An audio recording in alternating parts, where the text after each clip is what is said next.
Kita bersyukur kepada Allah Subhanahu wa taala atas segala nikmat yang Allah karuniakan kepada kita, nikmat Islam, nikmat iman, nikmat sehat, nikmat afiat, nikmat dijauhkan oleh Allah Subhanahu wa taala dari berbagai macam malapetaka, nikmat diberikan hidayah di atas sunnah Nabi sallallahu alaihi wa ala alihi wasallam, dan juga nikmat kita diberikan hidayah oleh Allah Subhanahu wa taala untuk selalu dan senantiasa menuntut ilmu syar'i. Ini merupakan nikmat yang besar yang wajib kita syukuri.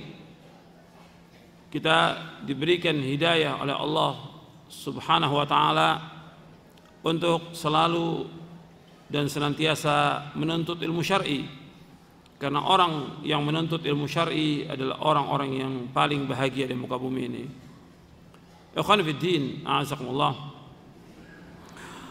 Pada hari ini kita akan membahas tentang doa, tentang keajaiban doa atau rahasia keajaiban doa.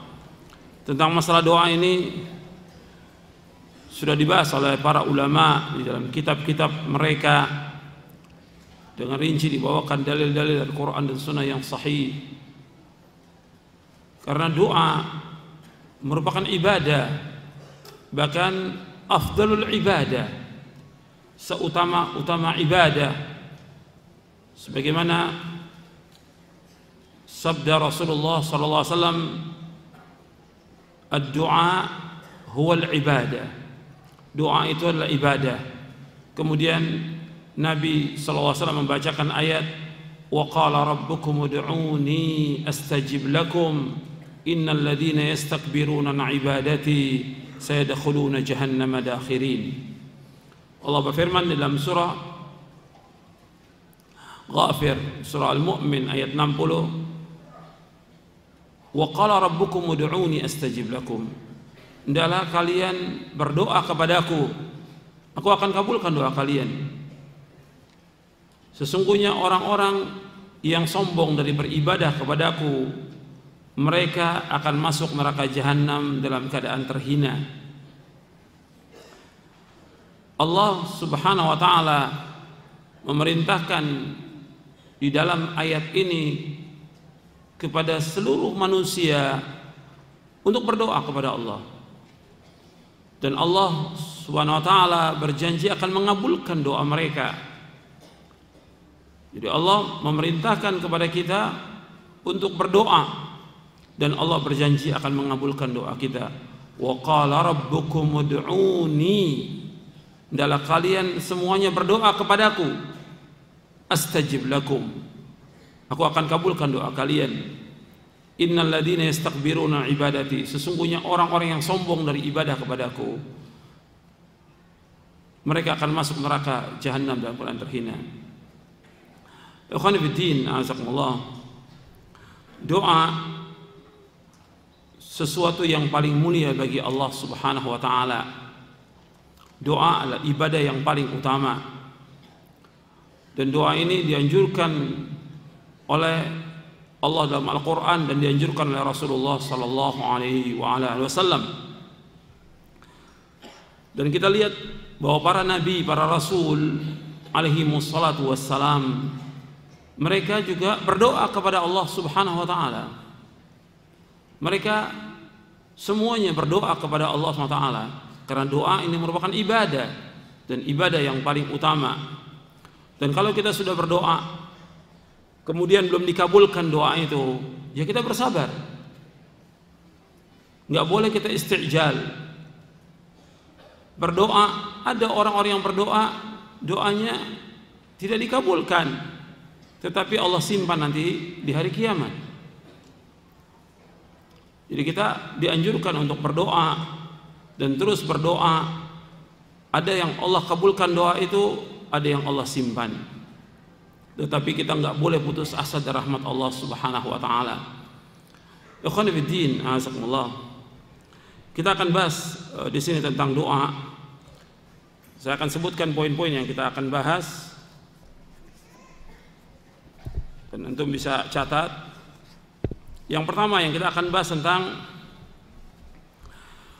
definisi dari doa. definisi dari doa.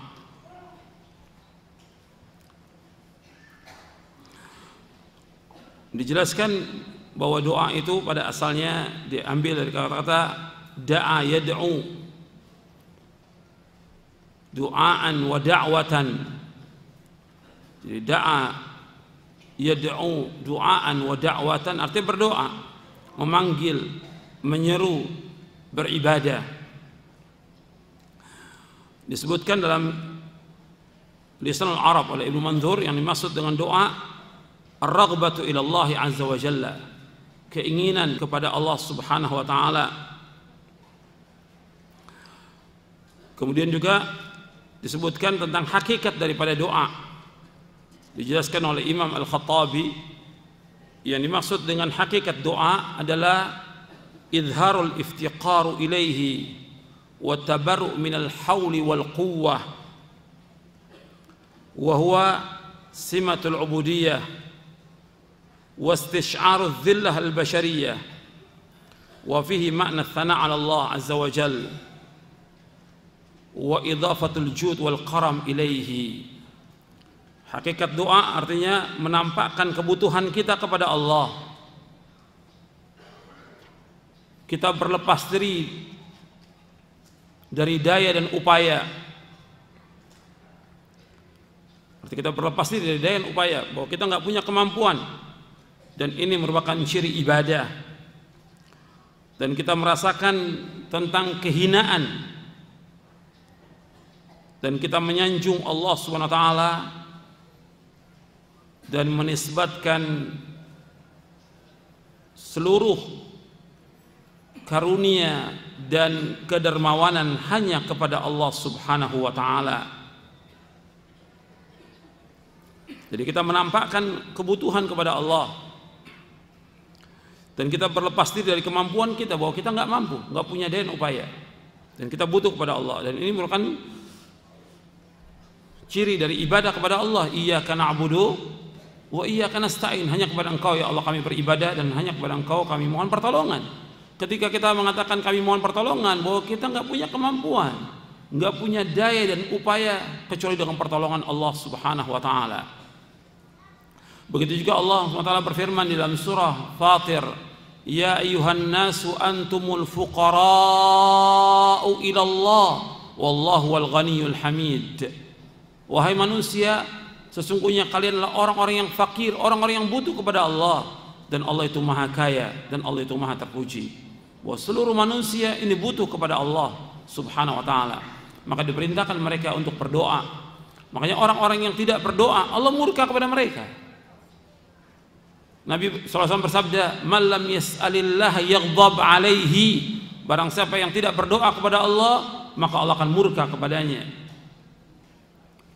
Orang yang tidak berdoa adalah orang-orang yang sombong. Makanya Allah menyebutkan tadi dalam ayat yang tadi yang saya bacakan pertama kali, wa qala rabbukum ud'uni astajib lakum innal ladzina yastakbiruna an ibadati sayadkhuluna jahannama dakhirin. Kata Allah, hendaklah kalian semua berdoa kepadaku, aku akan kabulkan doa kalian. Sesungguhnya orang-orang yang sombong dari beribadah kepadaku, tidak mau berdoa kepada Allah, ini orang-orang yang sombong. Mereka akan masuk neraka jahanam dalam keadaan terhina. Jadi Allah menyebutkan orang-orang yang tidak berdoa kepada Allah, orang-orang yang sombong. Makanya dengan kita berdoa menunjukkan tentang kebutuhan kita kepada Allah, bahwa kita sangat-sangat butuh kepada Allah SWT, bahwa kita ini fakir. Kemudian Al-Imam Ibnu Qayyim rahimahullah menjelaskan dalam kitabnya Bada'iul Fawaid tentang hakikat doa, kata beliau, huwa talabu ma yanfa'ud da'i wa talabu kashfi ma yadurruhu aw daf'uhu. Kata Imam Ibnu Qayyim, yang dikatakan doa yaitu minta apa yang bermanfaat. Jadi mohon kepada Allah apa yang bermanfaat, dan mohon juga kepada Allah agar dihilangkan apa yang membahayakan, dan menolak apa yang membahayakan. Jadi mohon kepada Allah apa yang bermanfaat, dan juga mohon kepada Allah untuk dihilangkan dari apa yang membahayakan atau menolak apa yang berbahaya. Disebutkan dalam kitabnya Bada'iul Fawaid. Kalau yang tadi tentang hakikat doa, dijelaskan oleh Imam Al-Khattabi dalam kitabnya Sya'nud Du'a. Kemudian ikhwan fillah azakumullah, di dalam Al-Qur'an Allah menyebutkan doa itu dengan ibadah. Dan ini banyak ayatnya. Allah juga menyebutkan tentang doa bermakna istighatsah. Allah juga menyebutkan dalam Al-Quran tentang doa bermakna permintaan. Seperti tentang ibadah tadi sudah disebutkan ayatnya. Juga dalam ayat yang lain Allah berfirman, "Wala tad'u min dunillahi ma la yanfa'uka wa la yadhurruk." Dan janganlah kamu berdoa dan janganlah kamu beribadah kepada selain Allah yang tidak bisa memberikan manfaat kepadamu dan tidak membahayakan kepadamu. Di dalam surah Yunus ayat 106. Kemudian juga doa bermakna istighatsah, arti permintaan tolong di saat sulit. Jadi kalau doa itu sifatnya umum, kalau istighatsah yaitu minta tolong kepada Allah di saat sulit, istighatsah. Seperti Allah sebutkan dalam surah Al-Baqarah, "Wad'u syuhada'akum min dunillahi in kuntum shadiqin." Jadi wad'u syuhada'akum min dunillah, hendaklah kalian menyeru, meminta tolong kepada orang-orang selain Allah untuk membuat Al-Quran yang semisalnya, dan mereka nggak akan mampu. Kemudian yang kedua, itu yang pertama tentang makna doa. Yang kedua yaitu tentang doa itu dibagi oleh para ulama menjadi dua macam. Yang pertama doa ibadah, yang kedua doa masalah.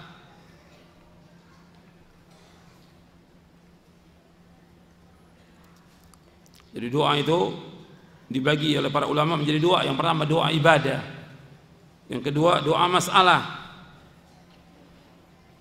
Seperti yang dijelaskan oleh Syekh Abdurrahman bin Nasir As-Sa'di rahimahullah di dalam kitabnya Al-Qawaidul Hisan di tafsir Al-Quran.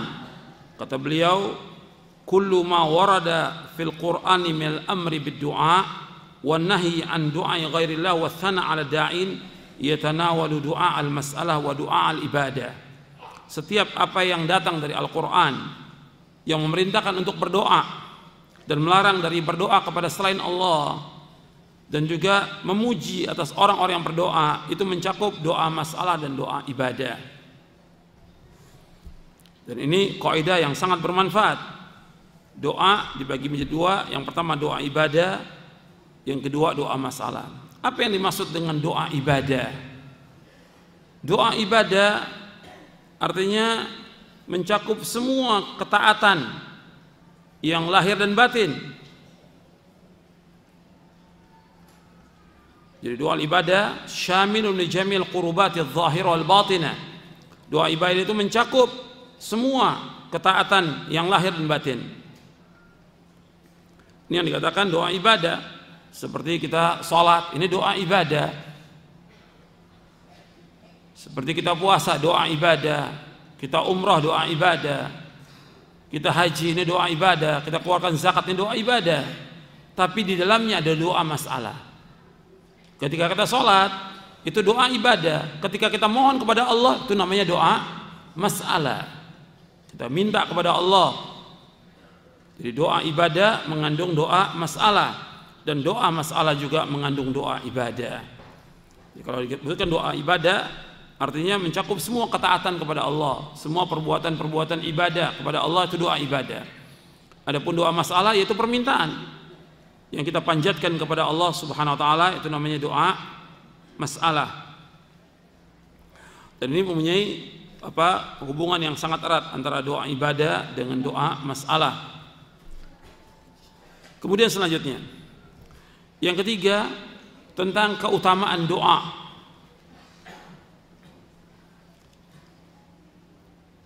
Ini banyak penjelasan yang dibawakan oleh para ulama dengan dasar dalil dari Quran dan Sunnah tentang keutamaan doa.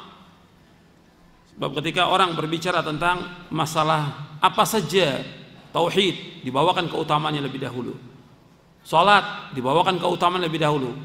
Sebab dengan diberikan atau dibawakan keutamaan, orang sangat untuk melakukan ibadah tersebut. Selalu para ulama demikian ketika menyebutkan satu masalah maka disebutkan keutamaannya supaya orang berlomba-lomba untuk melakukan ibadah itu. Seperti sedekah, dibawakan keutamaan sedekah. Haji, dibawakan keutamaan haji supaya orang berlomba-lomba untuk melakukan ibadah tersebut. Begitu juga tentang doa, keutamaannya banyak. Saya sebutkan di antaranya. Yang pertama adalah doa merupakan ibadah, doa merupakan ketaatan kepada Allah dan melaksanakan perintahnya. Jadi doa merupakan ketaatan kepada Allah dan melaksanakan perintahnya.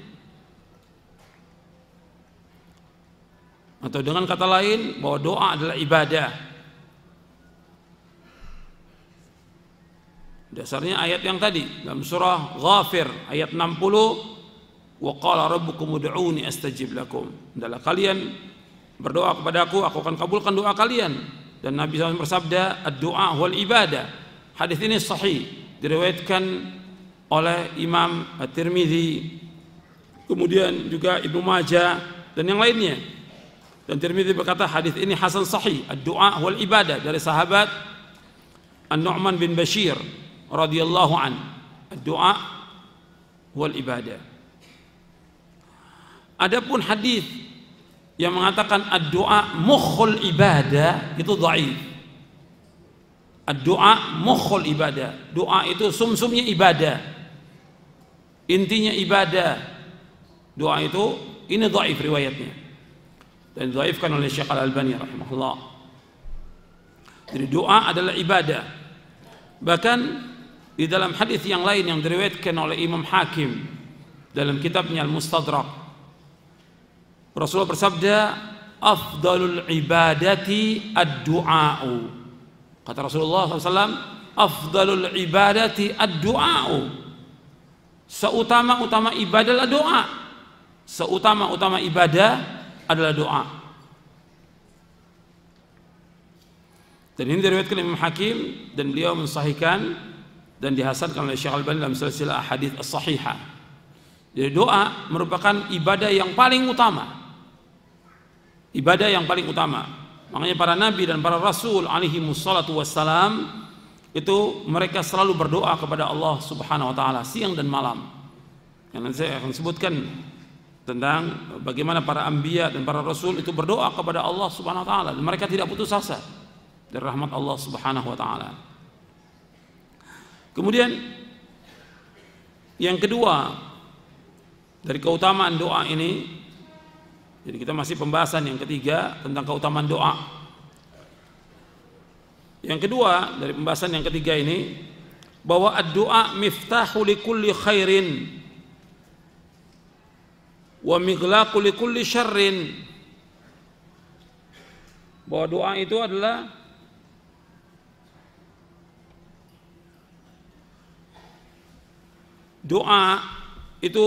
kunci dari setiap kebaikan dan menutup setiap kejelekan. Doa miftah likulli khairin wa mighlaqu likulli syarr. Bahwa doa itu merupakan kunci dari semua kebaikan dan juga menutup semua kejelekan. Jadi doa itu akan membuka semua kebaikan.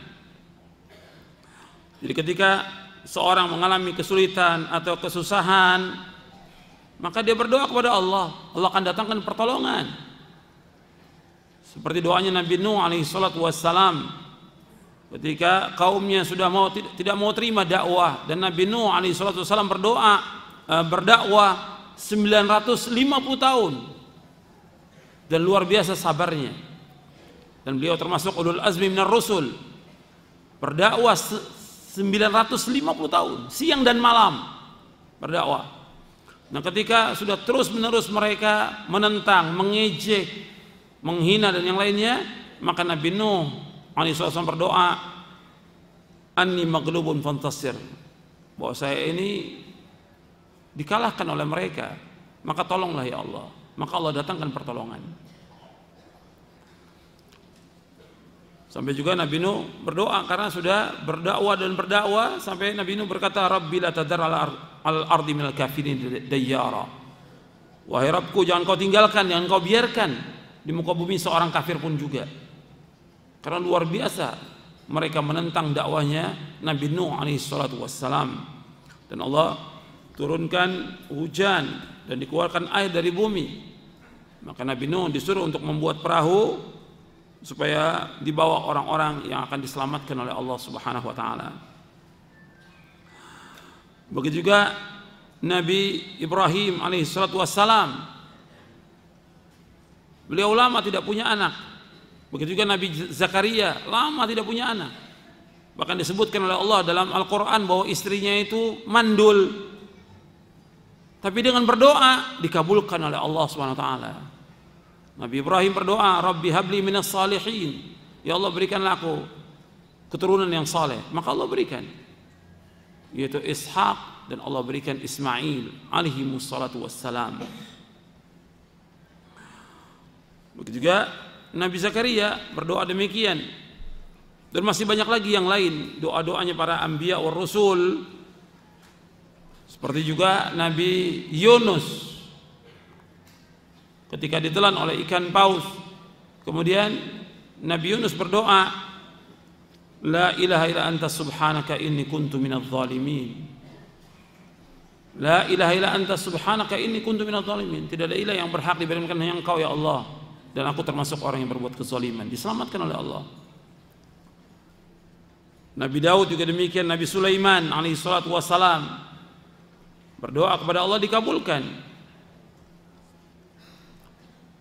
Nabi Sulaiman itu diberikan kekayaan oleh Allah yang tidak ada lagi orang yang bisa menyamai beliau. Tidak bisa. Dan beliau berdoa, Rabbi ighfirli wa habli mulkan la yanbaghi li ahadin min ba'di innaka antal wahhab. Wahai Rabbku, ampunlah dosaku dan berikanlah aku kerajaan yang tidak patut, yang gak bisa dimiliki oleh seorang pun sesudahku. Sesungguhnya Engkaulah yang memberikan karunia. Begitu juga tadi saya sebutkan Nabi Zakaria, dia berdoa, Rabbi la tadharni farda wa anta khairul warithin. Ya Allah, jangan Kau biarkan aku sendiri, dan Engkau sebaik-baik yang mewariskan. Begitu juga Nabi Muhammad alaihi salatu wassalam berdoa agar Islam ini dikuatkan dengan Umar bin Khattab radhiyallahu an, dan doanya dikabulkan. Jadi doa ini akan membawa kepada semua kebaikan dan juga menolak kejahatan, kejelekan. Jadi kejelekan atau bahaya itu akan dihindarkan dengan doa kepada Allah SWT. Jadi ada orang yang akan kena bahaya, maka bahaya itu tidak akan mengenai dia dengan doa. Ada orang yang terkena penyakit yang lama sekali penyakitnya, disembuhkan oleh Allah. Meskipun dokter sudah mengatakan bahwa penyakit ini tidak bisa sembuh. Sampai ada di antara mereka memastikan tidak mungkin sembuh. Tapi dengan kekuasaan Allah SWT dia berdoa, dan berdoa hilang penyakit itu. Dan ini sudah dicoba jutaan orang yang seperti itu. Maka nggak boleh putus asa dari rahmat Allah SWT, tidak boleh putus asa. Seperti tadi Nabi Ibrahim dan Nabi Zakaria tua, dan Allah sebutkan bahwa istrinya akhir, mandul, nggak mungkin punya anak. Tapi Allah berikan dengan kekuasaan Allah, berdoa dan berdoa terus, nggak pernah berhenti berdoa. Jadi Allah yang maha berkuasa, dan kita tidak boleh putus asa dari rahmat Allah. Apapun bahaya yang akan menimpa kita, kita berdoa, maka Allah akan hilangkan bahaya itu.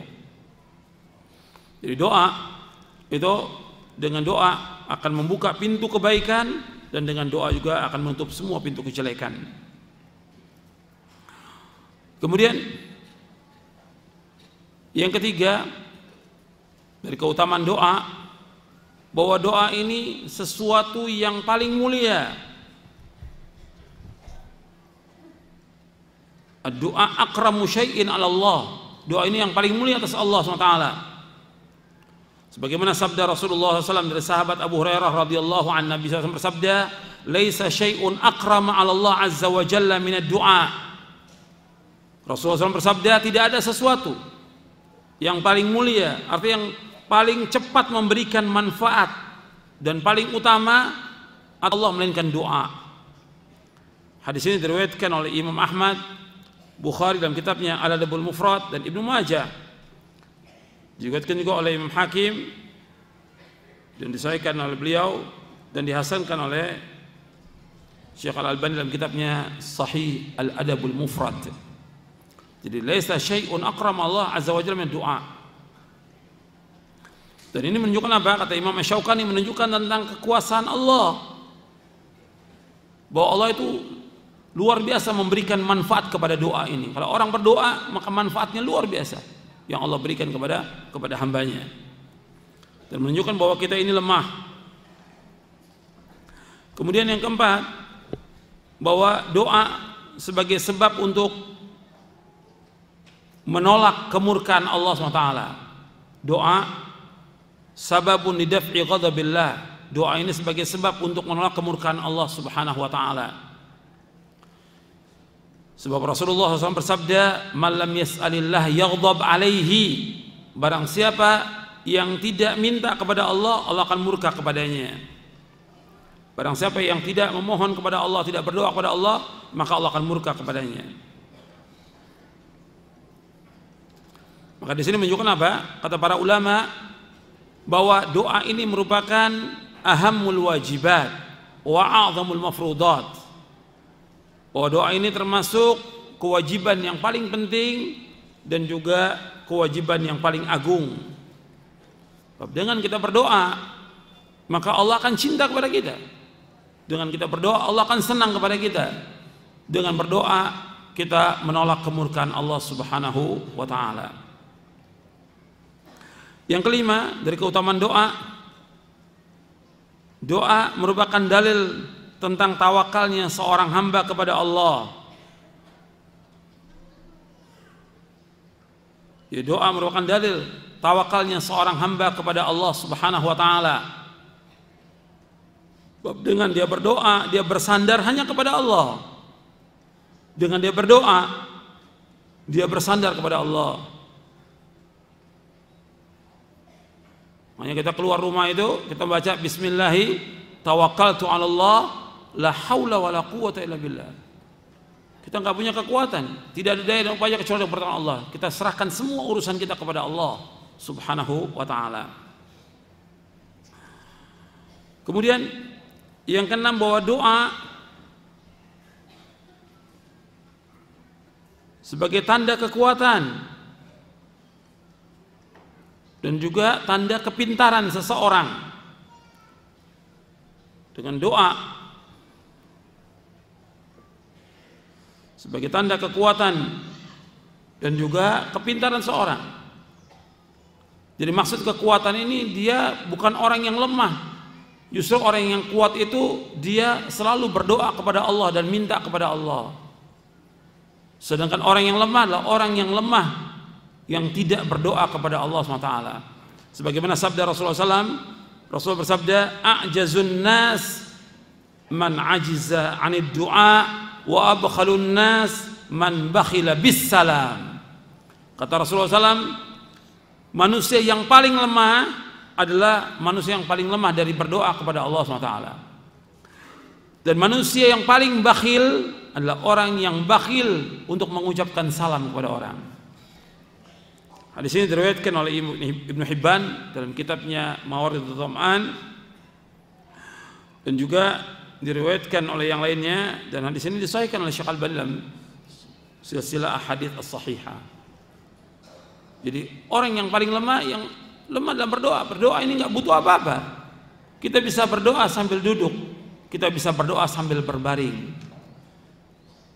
kita berdoa dalam keadaan apa saja bisa kita berdoa. Maka kalau kondisi yang bagaimanapun juga dia bisa berdoa, dia tidak gunakan untuk berdoa, dia adalah orang yang lemah.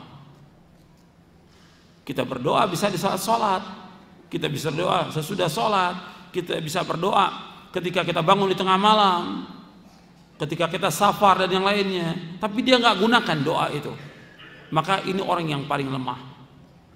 Begitu juga salam. Salam, kita nggak boleh bakhil dengan salam. Kemudian yang ketujuh, bahwa orang yang berdoa mendapatkan jaminan kebaikan. Orang yang berdoa itu mendapatkan jaminan kebaikan dan juga pahala. orang yang berdoa mendapatkan jaminan kebaikan dan juga pahala. Tentang dalilnya antum bisa lihat di buku doa dan wirid. Ada di buku doa dan wirid di halaman 37. Di buku doa dan wirid di halaman 37, Nabi SAW bersabda, "Ma min muslimin yad'ullaha bida'watin laisa fiha ithmun wala qati'atu rahimin illa atahu Allah biha ihda thalathin, imma an tu'ajjala lahu da'watuhu wa imma yaddakhiraha lahu fil akhirah wa imma yasrifa anhu minas su'i mithlaha." Qalu idzan nuqtir, qala Allahu akthar. Rasulullah sallallahu alaihi wasallam bersabda, tidaklah seorang muslim berdoa kepada Allah dengan satu doa yang di dalamnya tidak mengandung dosa dan tidak memutuskan silaturahmi, melainkan Allah akan memberikan kepadanya salah satu dari 3 kemungkinan. Setiap orang yang berdoa, selama doanya itu tidak untuk memutuskan silaturahim dan selama doanya tidak untuk berbuat dosa, maka Allah akan berikan 3. Yang pertama, akan dikabulkan dengan segera doanya tersebut. Yang kedua, Allah akan menyimpan baginya di akhirat. Yang ketiga, Allah akan menghindarkan darinya keburukan yang semisalnya. Maka para sahabat berkata, kalau begitu kita memperbanyak doa. Kata Rasulullah SAW, Allah lebih banyak memberikan pahala. Hadis ini diriwayatkan oleh Imam Ahmad, Bukhari dalam kitabnya Al-Mufrad, Al-Hakim dari sahabat Abu Sa'id Al-Khudri, dan hadis ini sahih. Jadi Nabi SAW menyebutkan, ma min muslimin yad'ullaha bida'watin laisa fiha ithmun wala qati'atu rahimin illa atallahu biha ihda thalathin, imma an tu'ajjala lahu da'watuhu wa imma yaddakhira lahu fil akhirah wa imma yasrifa anhu minas su'i mithlaha. Jadi setiap muslim yang berdoa kepada Allah dengan satu doa yang tidak ada perbuatan dosa dan tidak memutuskan silaturahim, maka Allah akan memberikan 3. Yang pertama, Allah akan segerakan dikabulkan doa itu. Yang kedua, Allah akan simpan dia di akhirat sebagai pahala dia di akhirat. Yang ketiga, Allah akan hindarkan dia dari kejelekan atau keburukan yang semisalnya. Jadi Allah akan hindarkan. Jadi ada orang yang berdoa dan doa ini ibadah, meskipun tidak dikabulkan tetap dapat ganjaran. Doa ibadah, meskipun belum dikabulkan oleh Allah tetap dapat ganjaran, selama dia kerjakan ikhlas karena Allah dan ittiba, dan dia berdoa sesuai dengan sunnah Nabi SAW. Jadi kalau ada orang berdoa, ada yang doanya itu disegerakan, dia berdoa kepada Allah, Allah kabulkan doanya. Dia minta dikabulkan, dia minta dikabulkan. Dan kalau kita lihat dari doa-doa kita yang kita panjatkan kepada Allah, yang terbanyak itu yang dikabulkan, sedikit yang tidak dikabulkan. Yang terbanyak yang dikabulkan oleh Allah SWT. Makanya ketika kita tidak dikabulkan, ya kita sabar. Tapi doa nggak boleh putus asa. Jadi imma dikabulkan, yang kedua Allah simpan di akhirat sebagai ganjaran, atau yang ketiga Allah hindarkan kita dari keburukan. Jadi orang terkena penyakit, dia berdoa supaya penyakit itu disembuhkan, tapi belum disembuhkan. Pada hakikatnya Allah akan hindarkan dia dari penyakit yang lebih parah lagi daripada itu. Tapi doanya tetap dia berdoa kepada Allah. Jadi meskipun penyakit itu belum sembuh, tapi Allah hindarkan dari penyakit yang lebih berbahaya daripada itu, Allah hindarkan. Dan ini riwayat ini sahih. Jadi di antara keutamaan doa itu orang yang berdoa mendapatkan jaminan kebaikan, nggak akan rugi kita berdoa kepada Allah, nggak akan rugi, mendapatkan pahala. Semakin terus kita berdoa siang dan malam, semakin pahalanya banyak buat kita. Ada orang-orang yang berdoa sampai menjelang akhir hayat pun dia berdoa untuk minta anak, artinya minta keturunan, nggak dikabulkan oleh Allah SWT. Tapi apakah doanya sia-sia? Tidak. Doa-doa yang dia panjatkan sepanjang umur dia tetap jadi celengan dia di akhirat nanti. Bisa jadi dari doa itu Allah akan simpan yang dengan itu diangkat derajatnya nanti di surga oleh Allah SWT. Atau dengan doa dia dihindarkan dari api neraka. Atau dengan doanya dia Allah hapuskan dosa-dosanya. Dan yang lainnya lagi masih banyak. Makanya Allah akan simpan dia di akhirat. Jadi nggak merugi orang yang berdoa. Kemudian yang kedelapan bahwa doa itu bermanfaat, cepat atau lambat.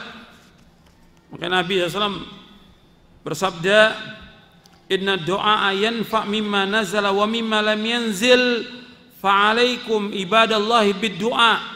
Untuk melihat hadisnya di buku doa wirid di halaman 36. Di halaman 36 Rasulullah SAW bersabda, inna doa yanfa'u mimma nazala wa mimma lam yanzil fa'alaikum ibadallahi bid doa. Sesungguhnya doa bermanfaat dari apa-apa yang menimpa, wa mimma lam yanzil, dari apa yang belum menimpa. Maka karena itu wahai hamba Allah, hendaknya kalian berdoa kepada Allah. Ini hadis diriwayatkan oleh Imam At-Tirmidzi dan Hakim dari sahabat Abdullah bin Umar, dan hadis ini hasan. Jadi doa ini bermanfaat kepada musibah atau petaka yang sudah menimpa, atau penyakit yang sudah menimpa atau yang belum menimpa. Makanya kita terus berdoa kepada Allah agar Allah hindarkan dari berbagai macam malapetaka. Kemudian yang kesembilan, bahwa doa sebagai sebab menolak bahaya. Jadi doa sababun lidaf'il bala qabla nuzuli. Doa itu sebagai sebab untuk menolak bala sebelum terjadi. Jadi kita berlindung kepada Allah dari malapetaka, dari mara bahaya, dari berbagai penyakit yang berbahaya. Kita berdoa. Makanya Nabi SAW bersabda, la yaruddul qadar illa doa. Dan berarti yang lain, la yaruddul qada illa doa. Tidak ada yang dapat menolak qadar atau qada itu kecuali doa. Makanya kata Imam Asy-Syaukani, yang di sini diriwayatkan oleh Imam Ahmad, Ibnu Majah dan Tirmidzi, di sini hasan. La yaruddul qadar illa doa. Atau dalam lafaz lain, la yaruddul qada illa doa. Tidak ada yang menolak qada kecuali doa. Kata Imam Asy-Syaukani rahimahullah, kitabnya Tuhfatul Dzakirin, kata beliau, fihi dalilun ala annahu subhanahu wa ta'ala yadfa'u bid-du'a ma qad qadahu 'alal 'abdi. Wa qad waradat bihadza ahadits katsira. Kata Imam Asy-Syaukani rahimahullah dalam kitabnya Tuhfatul Dzakirin, dan ini sebagai dalil bahwa Allah subhanahu wa ta'ala menolak dengan doa apa yang Allah sudah tetapkan buat hambanya. Dan ini telah datang hadis-hadis yang banyak sekali. Jadi ada yang Allah sudah tetapkan, cuma dengan doa itu Allah juga tetapkan akan dihilangkan. Jadi ada orang yang tadinya dia susah, sulit, hidupnya sulit, tapi dengan dia berdoa, maka Allah berikan kepada dia kecukupan. Ada orang yang sakit dan terus sakit, dia minta kepada Allah agar dirikan penyakitnya disembuhkan, maka Allah sembuhkan. Doanya dia termasuk bagian daripada apa yang Allah sudah tetapkan di Lauh Mahfuz. Perhatikan itu, bahwa doanya dia kepada Allah termasuk dari apa yang Allah sudah tetapkan. Ada orang yang sembuh dengan dia tidak berdoa, tapi ada orang yang sembuh dengan dia berdoa kepada Allah SWT. Ini ketetapan dari Allah. Doa masuk bagian dari ketetapan Allah SWT. Tapi jelas antara orang yang berdoa dengan tidak berdoa, yang lebih baik yang mana? Yang berdoa kepada Allah subhanahu wa ta'ala. Jelas yang lebih baik yang berdoa kepada Allah. Ada orang yang punya penyakit yang sama, mendapatkan obat yang sama, kesembuhannya beda. Penyakitnya sama, obatnya sama, tapi kesembuhan beda. Makanya dalam masalah seperti ini kita terus berdoa kepada Allah SWT. Ada yang orang dikasih obat itu sembuh tanpa dia berdoa. Tapi ada orang yang dikasih obat yang sama, penyakit yang sama, enggak sembuh, meskipun dia sudah berdoa. tapi terus dia nggak boleh berhenti untuk berdoa kepada Allah SWT. Ini ketetapan Allah SWT. Yang Allah inginkan kepada hambanya itu yang terbaik. Nggak boleh kita suudzon, harus husnudzon, harus husnudzon kepada Allah. Kita ingin menolak bahaya, tapi bahaya itu datang juga kepada kita, tetap kita berdoa kepada Allah. Nggak boleh suudzon. Apa yang Allah takdirkan buat kita itu yang terbaik buat kita. Kita nggak tahu di balik itu ada orang yang dia berdoa.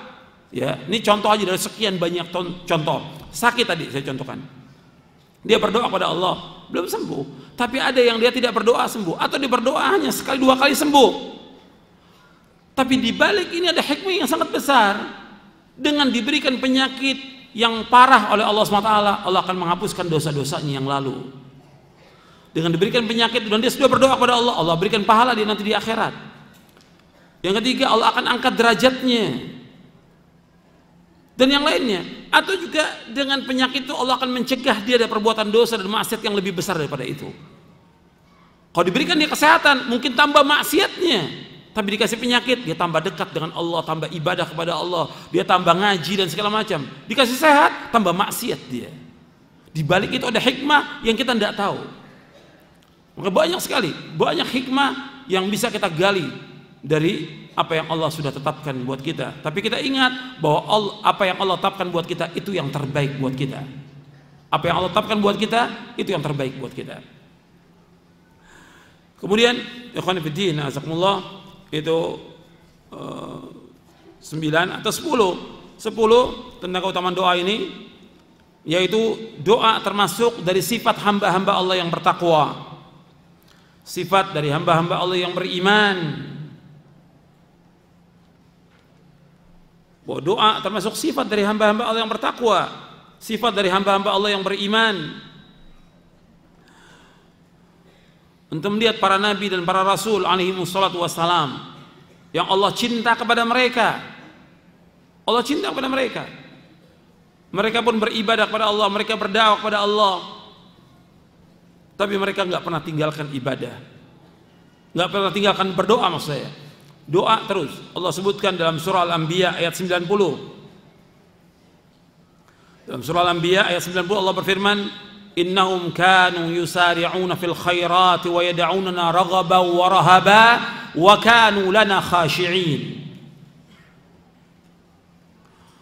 Innahum kanu yusari'una fil khairat. Setelah Allah menyebutkan tentang para nabi dan para rasul alaihi wassalatu wassalam, Allah menyebutkan sesungguhnya mereka itu bersegera dalam perbuatan kebajikan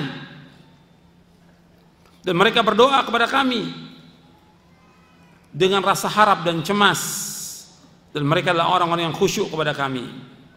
Ya, mereka para anbiya wa rasul itu nggak pernah berhenti berdoa, terus menerus mereka berdoa. Ya, ada doa mereka yang dikabulkan oleh Allah, ada doa mereka juga yang tidak dikabulkan oleh Allah SWT. Jadi ada doa mereka yang dikabulkan. Secara umum doanya para nabi mustajab, tapi ada juga yang tidak dikabulkan oleh Allah Subhanahu wa ta'ala.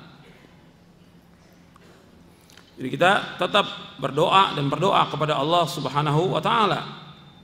Dan orang-orang yang saleh juga demikian, berdoa dan berdoa kepada Allah. Ada yang dikabulkan, ada yang tidak dikabulkan. Ini seperti doanya Nabi Nuh, jangan kau tinggalkan di muka bumi seorang kafir juga. Tapi tetap ada aja orang kafir sampai sekarang dan sampai hari kiamat, karena ketentuan Allah demikian. Dengan adanya orang kafir ada jihad, dengan adanya orang kafir ada dakwah dan yang lainnya, dan masih banyak lagi yang lain tentang masalah ini. Kemudian kita masuk selanjutnya, yang keempat tentang syurutud doa, tentang syarat doa. Artinya syarat kita ingin doa kita diterima oleh Allah SWT. Setiap orang ketika dia berdoa, doanya ingin dikabulkan. Yang dia inginkan, doa itu dikabulkan, diterima oleh Allah. Makanya kita harus ketahui tentang syaratnya. Seperti kita ibadah kepada Allah, ada ibadah yang diterima oleh Allah, ada yang tidak. Saya ambil contoh, ada orang yang sholat, ketika sholatnya tidak terpenuhi ketentuannya, dia tidak tumanina, dia tidak khusyuk, maka nggak diterima sholatnya oleh Allah SWT. Bahkan Nabi pernah sallallahu alaihi wasallam menyebutkan ada orang yang sholat selama 60 tahun nggak diterima sholatnya oleh Allah. Dan hadis ini dihasankan oleh Syekh Al-Albani dalam silsilah hadits as-sahihah. Jadi innar rajula la yusalli 60 sana wa lam tuqbal minha salatun. Tuqbal minha salatun. Ada orang yang sholat selama 60 tahun nggak diterima satu sholat pun juga. Kenapa? Dia nggak tumanina dalam sholatnya, nggak khusyuk dalam sholatnya, terburu-buru sholatnya. Begitu juga sedekah. Ketika orang sedekah, apa semua sedekah itu pasti diterima? Belum tentu. Ada orang yang sedekahnya riya dia. Ada yang sedekahnya dia ingin dipuji oleh orang. Ada yang dia sedekah menyakiti hati orang. Ada yang dia sedekah mengungkit-ungkit sedekahnya, nggak diterima oleh Allah semuanya.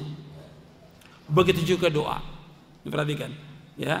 Kalau sholat ada yang tidak diterima, sedekah juga ada yang tidak diterima. Begitu juga doa, ada yang diterima oleh Allah, ada yang tidak diterima oleh Allah. Makanya kita harus tahu syaratnya supaya doa kita diterima oleh Allah Subhanahu wa Ta'ala. Yang pertama, yaitu harus ikhlas. Yang pertama, dia harus ikhlas dalam berdoa kepada Allah Subhanahu wa Ta'ala.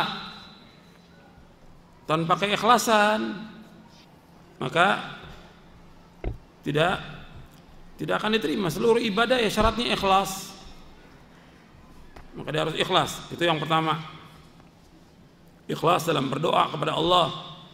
Allah SWT berfirman di dalam surah Ghafir ayat 14, fad'ullaha mukhlishina lahu-ddin walau karihal kafirun. Hendaklah kalian berdoa kepada Allah dengan ikhlas. Jadi berdoa kepada Allah dengan ikhlas. Ikhlaskan ibadah itu hanya kepada Allah. Jadi fad'ullaha mukhlishina lahu-ddin walau karihal kafirun. Itu yang pertama, ikhlas. Dan juga di dalam keikhlasan ini kita juga meyakini bahwa kita harus berdoa hanya kepada Allah, tidak boleh kepada yang lain. Perhatikan, dalam keikhlasan doa kita berdoa hanya kepada Allah, tidak kepada yang lain.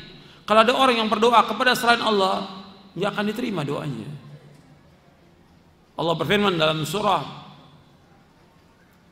Al-Jin, wa annal masajida lillahi fala tad'u ma'allahi ahada. Dan bahwasanya masjid-masjid itu milik Allah dalam surah Jin ayat 18. Masjid itu milik Allah, maka jangan kalian berdoa kepada seorang pun bersama Allah. Al-masajid diartikan dua oleh para mufassirin. Yang pertama diartikan yaitu masjid, tempat ibadah. Enggak boleh ada orang yang berdoa kepada selain Allah, memohon atau meminta kepada selain Allah, maka doanya tidak akan dikabulkan. Nanti kita akan bahas tentang hubungan antara doa dan akidah, nanti kita akan bahas. Kemudian yang kedua maknanya masjid itu a'dha'u sujud, anggota sujud. Jadi anggota sujud itu milik Allah, makanya nggak boleh orang ruku apalagi sujud, tidak boleh kepada selain Allah. Ruku menundukkan, membungkukkan badan nggak boleh kepada selain Allah, tidak boleh. Jadi ruku dan sujud ini milik Allah Subhanahu wa Ta'ala. Makanya Nabi SAW tidak mau ada sahabat yang membungkuk kepada beliau, tidak mau, apalagi sujud. Makanya ketika ada seorang yang sujud kepada Nabi karena kejahilan, karena kebodohan, dan sujud kepada selain Allah kufur, maka Nabi SAW menegur. Kata Rasulullah, kalau seandainya boleh seseorang itu sujud kepada seorang, la amartul mar'ata an tasjuda li zawjiha. Kalau seandainya boleh seorang itu sujud kepada seorang, aku akan suruh seorang wanita sujud kepada suaminya. Kalau seandainya boleh. Jadi menunjukkan bahwa nggak boleh orang menundukkan tubuh ini dan juga membungkuk dan juga apalagi sujud, nggak boleh. Sungkam juga nggak boleh. Ruku dan sujud milik Allah. Maka dalam Islam nggak boleh orang nunduk-nunduk, nggak boleh seperti ini. Ya gini, ini nggak boleh dalam Islam. Jalan begini, ya, tidak boleh dalam Islam, tidak boleh. Jadi masih dilakukan oleh sebagian kaum muslimin. Ya kalau lewat numpang-numpang begini, ya tundukkan badan, tidak boleh dalam Islam. Ini kebiasaan dari orang-orang jahiliyah. Kebiasaan dari orang jahiliyah. Kemudian juga athar dari penjajah. Karena penjajah menyuruh orang seperti itu. Nah, kita masih seperti itu. Dengan menundukkan, membungkukkan badan dalam Islam tidak boleh dalam Islam. Makanya ketika Rasulullah SAW ditanya oleh sahabat, ya Rasulullah, ketika seorang bertemu dengan seorang ayanhani, la, kata Rasulullah. Apakah boleh menundukkan, membungkukkan badan? La, kata Rasulullah, tidak boleh. Membungkukkan badan ini tidak boleh kepada orang. Dan kita biasa membungkukkan badan itu, tidak boleh. Dan senang orang kalau orang tunduk. Maka diingatkan ketika dia tunduk badannya kepada kita, nggak boleh seperti itu. Diingatkan, nggak boleh. Jadi kita nggak ada keutamaan apa-apa. Jadi kalau mau dia bungkukkan badan kepada Allah dengan ruku' dan sujud kepada Allah Subhanahu wa taala. Karena ini milik Allah Subhanahu wa taala. Wa annal masajida lillahi fala tad'u ma'allahi ahada.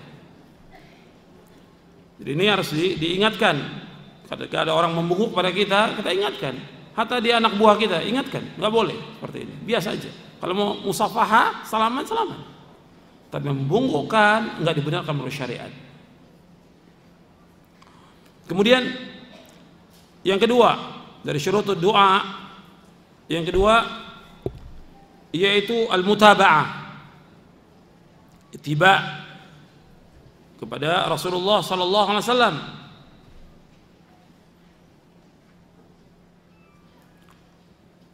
Jadi mutaba'ah artinya ittiba' kepada Rasulullah sallallahu alaihi wasallam. Dalam kita berdoa ini harus ittiba' kepada beliau. Karena yang perlu kita ingat bahwa Rasulullah SAW adalah orang yang paling takut kepada Allah, yang paling takwa kepada Allah, yang paling banyak berdoa kepada Allah. Rasulullah adalah orang yang paling tahu tentang Allah, yang paling takwa kepada Allah, yang paling takut kepada Allah, dan beliau adalah orang yang paling banyak berdoa kepada Allah SWT. Maka kita ikut bagaimana Rasulullah. Nggak boleh kita mempunyai cara-cara atau kaifiat atau bacaan-bacaan yang kita buat-buat. Kita wajib ittiba. Yang Rasulullah lakukan kita lakukan, yang tidak jangan kita lakukan. Banyak orang melakukan doa-doa yang Nabi nggak contohkan.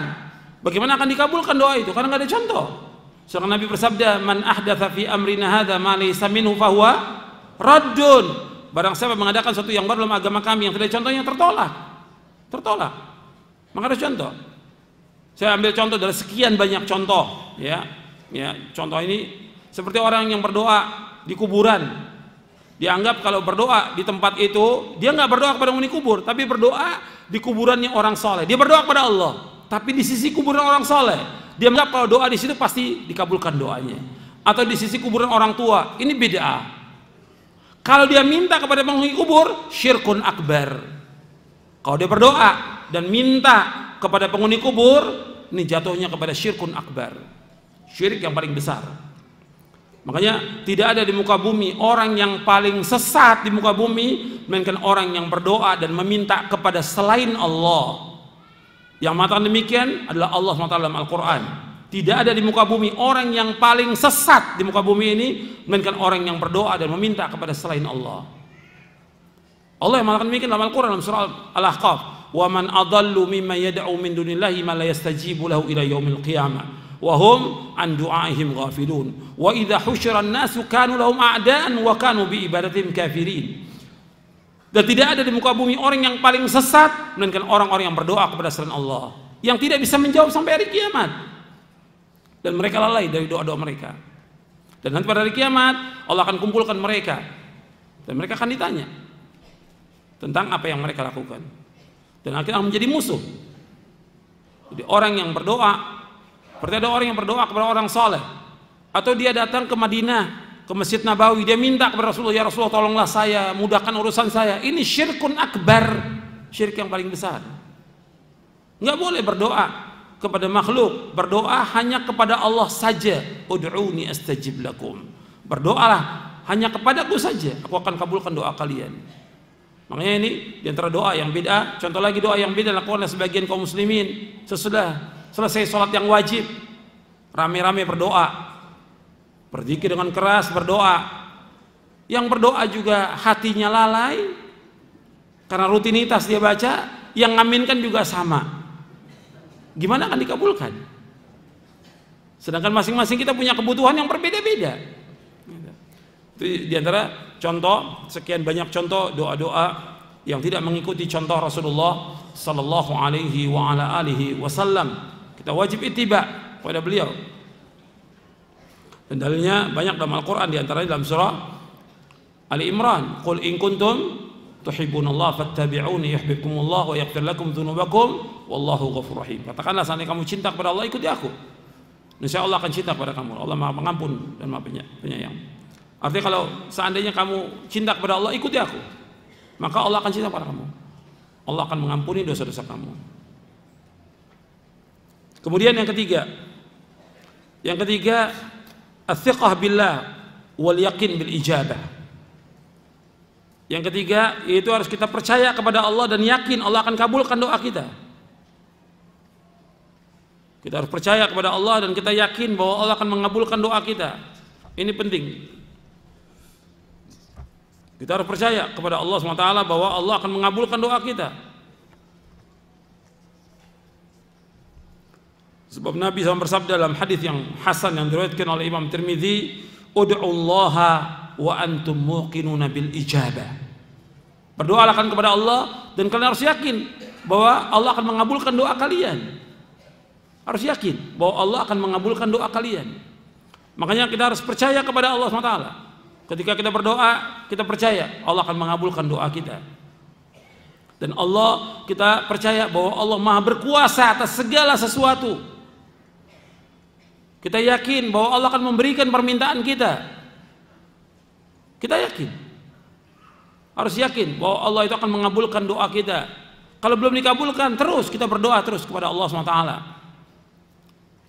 Jadi ikhwan fillah, azakumullah, doa ini harus mempunyai keyakinan, wa antum muqinun bil ijabah. Sebab Allah nggak akan terima doa itu dari orang yang lalai hatinya dan dia tidak yakin, nggak percaya kepada Allah. Kita harus percaya, apapun yang kita minta kepada Allah, Allah akan kabulkan. Bagi Allah itu nggak ada yang besar, semuanya kecil bagi Allah. Permintaan kita apa saja itu kecil bagi Allah. Fa innahu la yata'adhamu syai'un 'ala Allah. Tidak ada sesuatu yang berat bagi Allah.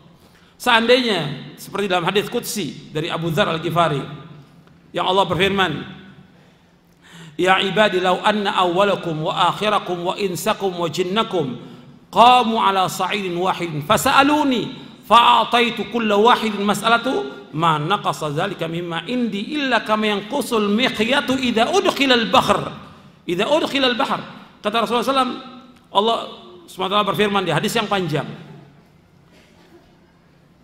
Kata Allah SWT, "Ya ibadi, wahai hamba-hambaku, lau anna awwalakum wa akhirakum wa insakum wa jinnakum." Wahai hamba-hambaku, kalau seandainya manusia yang pertama, jin dan manusia yang pertama sampai yang terakhir, qamu fi sa'idin wahid, semuanya nih manusia dari yang pertama dan jin yang pertama diciptakan kumpul semuanya sampai yang terakhir di tanah lapang yang luas. Fasa'aluni, kata Allah, semuanya minta kepadaku, semuanya minta. Ya, miliaran mungkin triliun manusia, semuanya minta kepada Allah. Fa'ataitu kulla wahidin mas'alata, setiap orang itu aku berikan permintaannya, kata Allah. Ma naqasa dzalika mimma indi, enggak akan berkurang dengan apa yang ada padaku.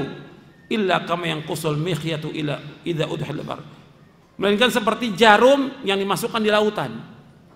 Ketika diangkat jarum ini ada airnya sedikit, kurang nggak air lautan? Tidak kurang sedikit pun juga. Begitu yang Allah katakan kepada hambanya. Hadis ini sahih, diriwayatkan oleh Imam Muslim. Hadis ini ada di Arba'in An-Nawawi. Jadi Allah penuhi semua permintaan makhluk ini, nggak berkurang apa yang ada pada Allah. Jadi kita harus yakin Allah pasti memberikan. Jadi jangan kita nggak yakin, nggak mungkin Allah akan berikan saya rezeki ini, atau pekerjaan, atau usaha, atau keturunan. atau disembuhkan penyakit, atau yang lain, Allah akan kabulkan. Atau dia mau berangkat haji belum ada uang, Allah akan kabulkan. Minta kepada Allah. Nggak ada yang sulit bagi Allah, nggak ada yang berat bagi Allah, semuanya mudah bagi Allah SWT. Terus mohon kepada Allah, jangan berhenti. Kita harus yakin dulu, yakin kepada Allah, percaya kepada Allah. Allah pasti mengabulkan doa-doa kita. Kemudian yang keempat, hudurul qalb wal khusyu' wal raghbah fima indallah min ats-tsawab. Yang keempat yaitu hadirnya hati. Ketika kita berdoa ini, hati ini harus hadir, khusyuk dan mengharap apa yang ada pada Allah dari ganjaran, pahala dan yang lainnya. Warahbah mimma indahu minal iqab, dan kita takut dari siksanya. Jadi hati ini ketika berdoa itu harus hadir, hati ini harus hadir, nggak boleh lalai. Sebab Nabi SAW bersabda, wa'lamu annallaha la yastajibu du'aan min qalbin lahin. Wa'lamu, ketahuilah, annallaha, bahwasanya Allah la yastajibu, tidak akan mengabulkan doaan doa min qalbin lahin, dari hati yang lalai. Ini diriwayatkan oleh Tirmidzi, Al-Hakim, dan hadis ini hasan. Dan juga seperti ayat yang tadi saya bawakan dalam surah Al-Anbiya ayat 90, bagaimana para nabi itu. Para nabi mereka berdoa itu dengan mengharap. Innahum kanu yusari'una fil khairat wa yad'unana raghaban wa rahaba wa kanu lana khashi'in. Dalam surah Al-Anbiya ayat 90. Mereka para nabi dan para rasul itu yusari'una fil khairat, bersegera dalam berbuat kebajikan. Tidak lambat, segera dalam berbuat kebaikan. Wa yad'unana, dan mereka semuanya para nabi para rasul berdoa kepada kami raghaba wa rahaba, dengan mengharap kepada Allah dan juga takut kepada Allah. Wa kanu lana khashi'in, dan mereka adalah orang-orang yang khusyuk dalam beribadah kepada kami. Jadi ketika kita berdoa, hadirkan hati kita. Kemudian yang kelima, al-azm wal jazm fi doa. Artinya kita mempunyai keinginan yang keras, dan juga jazm, artinya kepastian dalam kita berdoa. Nggak boleh orang berdoa, ya Allah saya sakit, kalau engkau mau sembuhkan silakan sembuhkan, kalau enggak apa-apa ya Allah. Ini orang nggak butuh kepada Allah. Makanya nggak boleh orang berdoa in syi'ta. Kata Rasulullah SAW, la yaqulanna adukum Allahumma ighfirli in syi'ta, Allahumma arhamni in syi'ta, walakin liya'zimil mas'alah wal yu'azzimir raghbah fa innallaha la yata'adhamuhu syai'un a'ta. Muttafaqun alaih. Kata Rasulullah SAW, janganlah seorang dari kamu berdoa, ya Allah ampunilah dosaku jika mau. Nggak boleh. Allahumma arhamni in syi'ta, ya Allah sayangilah aku jika engkau mau, jika engkau kehendaki. Kata Nabi SAW, walakin liya'zimil mas'alah, kan tapi dia bersungguh-sungguh minta kepada Allah dengan kesungguhan hati, dengan semangat berdoa kepada Allah, dengan betul-betul penuh harapan kepada Allah, dan yakin, dan juga memastikan Allah akan kabulkan doa dia. Meskipun belum dikabulkan, ya kita sabar, tapi terus berdoa kepada Allah, minta kepada Allah. Wal yu'azzimir raghbah, hendaklah dia betul-betul membesarkan harapan kepada Allah SWT. Besarkan harapan dia kepada Allah. Karena orang yang berharap kepada Allah tidak akan kecewa. Tapi orang yang berharap kepada manusia pasti akan kecewa. Jatuh ingat seumur hidup itu, bahwa orang yang mengharap kepada Allah tidak akan kecewa, tapi orang yang mengharap kepada manusia pasti akan kecewa. Mengharap kepada Allah nggak akan kecewa dia. Tetap aja akan diganjar seperti yang sudah kita bahas tadi hadisnya. Akan diberikan pahala oleh Allah. Kemudian kata Nabi, fa innallaha la yata'adhamu syai'un. Sesungguhnya Allah tidak ada yang berat bagi dia. Nggak ada yang berat bagi Allah, itu nggak ada yang berat. Apa saja yang diminta oleh hamba itu, selama itu satu hal yang wajar, Allah akan berikan kepada dia. Nggak ada yang berat bagi Allah SWT. Di permintaan yang wajar. Kalau permintaan yang nggak wajar, ya nggak akan mungkin dikabulkan oleh Allah. Atau yang Allah sudah tetapkan, umpamanya dia minta laki-laki jadi perempuan, ya nggak mungkin. Atau dia ingin jadi nabi, nggak mungkin. Atau dia ingin hidup selama-lamanya, nggak mungkin. Jadi minta yang wajar, dia minta kepada Allah Subhanahu wa taala. Makanya Nabi bersabda, la yaqullanna ahadukum Allahumma ighfirli in syi'ta, Allahumma arhamni in syi'ta, walakin liya'zimil mas'alah wal yu'azzimir raghbah fa inna Allah la yata'azzamu syai'un a'tah. Muttafaqun alaih. Kata Rasulullah sallallahu alaihi wasallam, janganlah seorang dari kamu mengatakan, ya Allah ampuni aku jika engkau kehendaki, sayangilah aku jika engkau kehendaki, tapi hendaklah dia azmil masalah wal yu'azzimir raghbah, dia minta sungguh-sungguh kepada Allah dan dia besarkan harapan kepada Allah, karena tidak ada sesuatu yang berat bagi Allah. Dalam riwayat yang lain, fa innahu la mustaqriha lahu. Dalam riwayat yang lain disebutkan, dalam riwayat Bukhari, bahwa tidak ada yang memaksa Allah SWT. Tidak ada yang bisa memaksa Allah SWT. Makanya kita minta kepada Allah Subhanahu wa ta'ala dengan penuh harapan. Yang keenam, tajannubul isti'jal, yaitu menjauhkan isti'jal, jangan terburu-buru. Jadi kalau berdoa itu jangan minta disegerakan, isti'jal, sekarang minta sekarang harus dikabulkan. Tidak boleh isti'jal. Kata Nabi SAW dalam hadis yang sahih dari sahabat Abu Hurairah radhiyallahu an, yustajabu li ahadikum ma lam ya'jal, yaqul da'autu falam yustajab li. Dari Abu Hurairah radhiyallahu an, ia berkata, Rasulullah bersabda, dikabulkan doa seorang dari kamu selama dia tidak minta disegerakan. Dia mengatakan, ya Allah aku sudah berdoa tapi kok nggak dikabulkan doaku, aku berdoa kok nggak dikabulkan. Ini diriwayatkan oleh Imam Bukhari dan juga Muslim. Di dalam riwayat yang lain disebutkan dari sahabat Abu Hurairah juga dalam riwayat Muslim dan juga Bukhari dalam kitabnya Al-Adabul Mufrad, Nabi bersabda, la yazalu yustajabu lil abdi ma lam yad'u bi ithmin aw qati'ati rahimin ma lam yasta'jil. Qila ya Rasulullah mal isti'jal? Qala yaqulu qad da'autu wa qad da'autu falam ara yastajibu li fayastahsir inda dhalik wa yada'u du'a.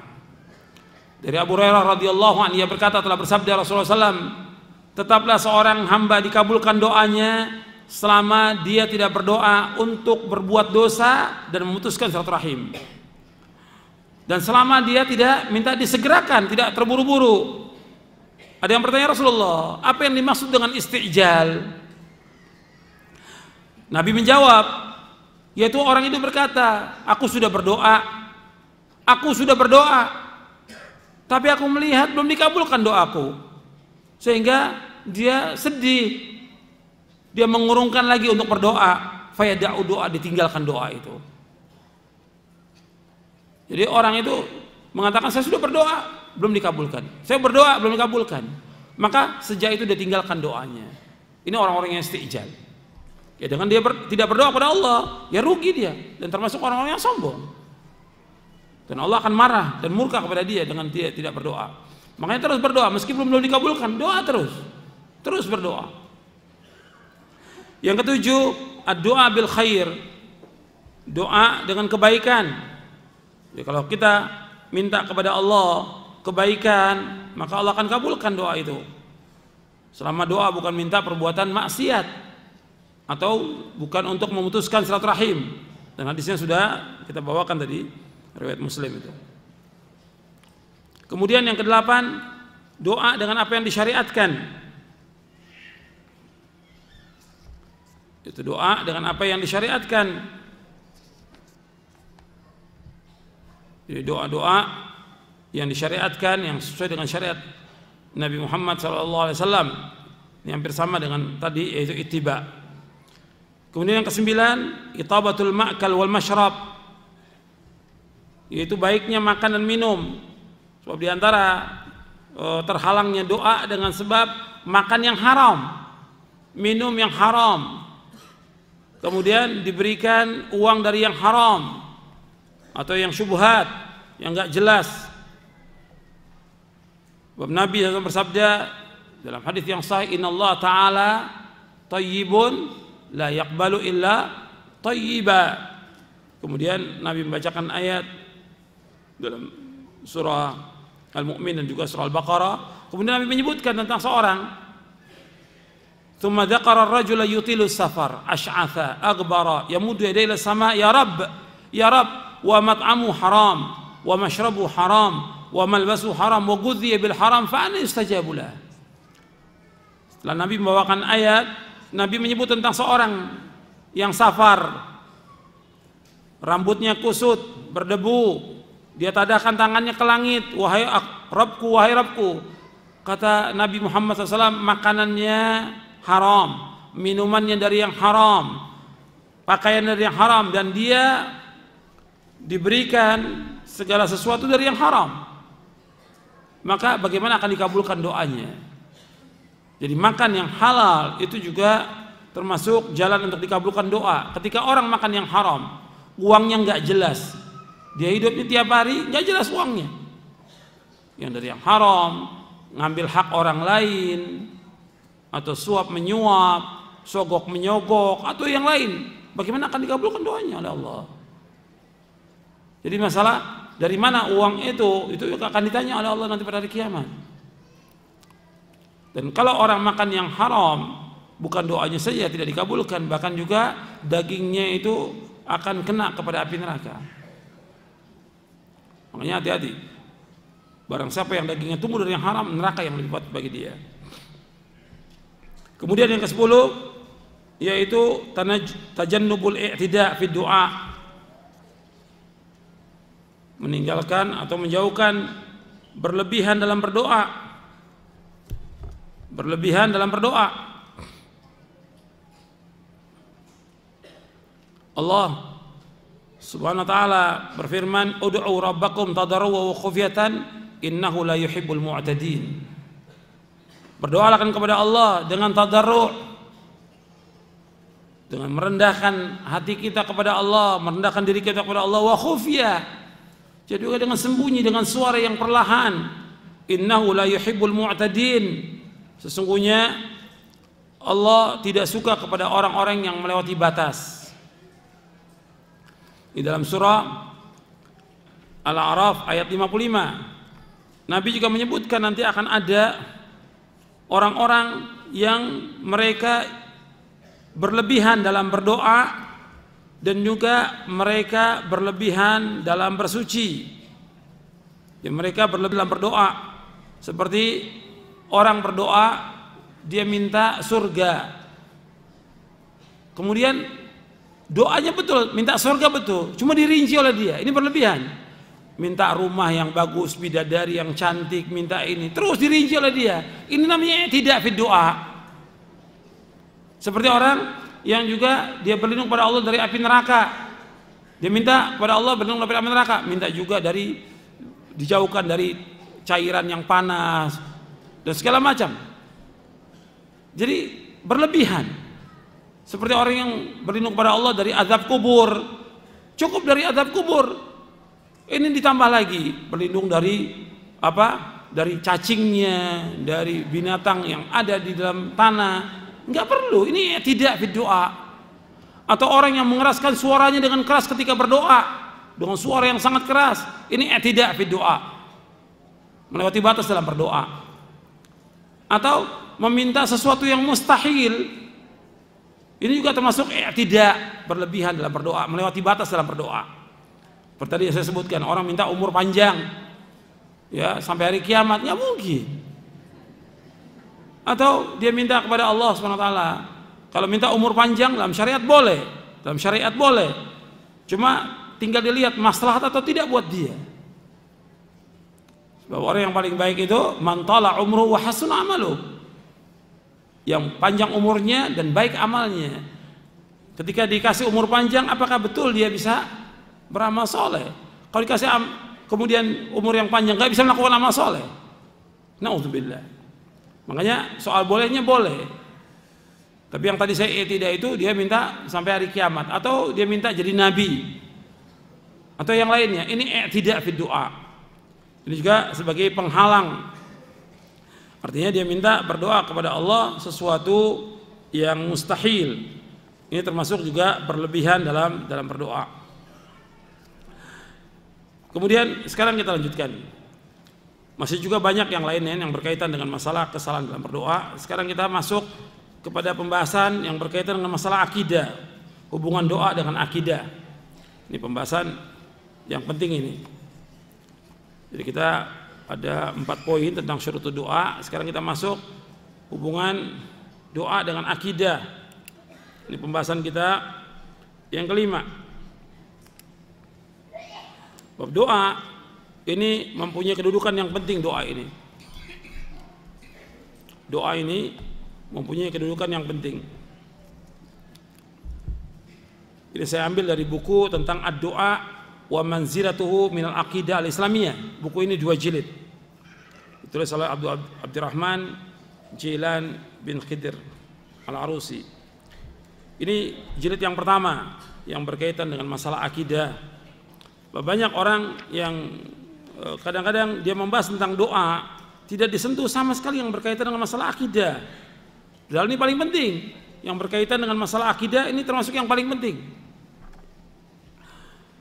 Jadi ikhwani fiddin, azakumullah, pembahasan tentang doa ini kaitannya dengan tauhid rububiyah, kaitannya dengan tauhid al-uluhiyah, dan kaitannya juga dengan tauhid al-asma wa sifat.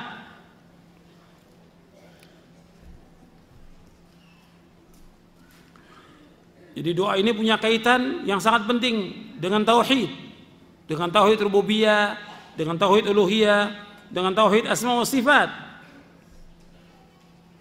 Anda perhatikan orang-orang jahiliyah, orang-orang musyrikin, mereka berdoa tidak kepada Allah. Saya ulangi pertanyaannya. Orang-orang jahiliyah, antum jangan ngantuk. Dengarkan pertanyaan saya. Mungkin yang ngantuk saya suruh jawab nanti. Ya, orang-orang musyrikin, orang-orang jahiliyah, itu mereka berdoa tidak kepada Allah. Berdoa kepada Allah. Orang-orang jahiliyah musyrikin, mereka mengakui tentang adanya Allah, mereka mengakui tentang rububiyah Allah, mereka mengakui bahwa Allah sebagai Khalik, sebagai Razik, sebagai Malik, sebagai Mudabbir, Muhyi wa Mumit, dan yang lainnya. Mereka mengakui. Bahkan ketika mereka mengalami kesulitan atau kesusahan, mereka berdoanya kepada Allah Ta'ala. Seperti Allah sebutkan ketika mereka menaiki perahu diombang-ambingkan oleh ombak, mereka berdoa kepada Allah.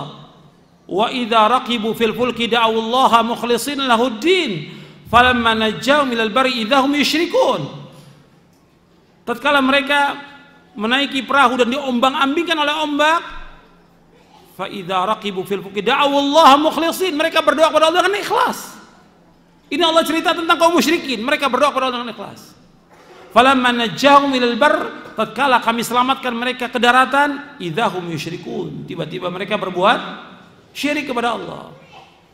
Jadi orang-orang jahiliyah mereka berbuat syirik kepada Allah di saat mereka mengalami kesenangan, tapi ketika mereka susah, mereka berdoa kepada Allah dengan ikhlas.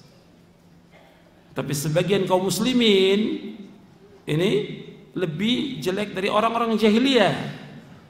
Di saat susah minta kepada kuburan, di saat senang datang kepada kuburan minta juga kepada mereka. Di saat susah datang ke kuburan minta. Nggak punya anak datang ke kuburan kiai, kuburan habib, kuburan wali atau yang lain, mereka datang supaya diberikan anak. Nggak akan diberikan, Allah yang memberikan. Ketika fakir minta supaya diberikan kekayaan, ketika miskin demikian juga. Begitu juga ketika mereka mengalami penyakit, ketika mereka senang sama juga mereka seperti itu. Tapi orang-orang jahiliyah ketika mereka senang mereka berbuat syirik kepada Allah, ketika mereka susah mereka berdoa kepada Allah SWT. Makanya ketika ada satu riwayat, sebagian ulama mengatakan riwayat ini ada kelemahannya, yaitu ketika Nabi bertanya kepada kepada Husain, bapaknya Imran, berapa Tuhan yang kamu sembah? 7 katanya. 7. Di mana Tuhan kamu itu? 1 di langit, 6 di bumi. 1 di langit, 6 di bumi. Kemudian kata Nabi SAW, ketika engkau mengalami kesulitan, kesusahan, kepada yang mana kamu berdoa? Kepada yang di atas. Kata Nabi, ya Husain, apakah cukup dengan 1 saja? Cukup dengan 1 saja engkau berdoa kepada Allah. Akhirnya Husain musyawarah dengan keluarganya, masuk Islam dia. Masuk Islam. Artinya menunjukkan bahwa hati ini tetap semuanya tergantung kepada Allah Subhanahu wa taala, dan ini fitrah. Ini fitrah.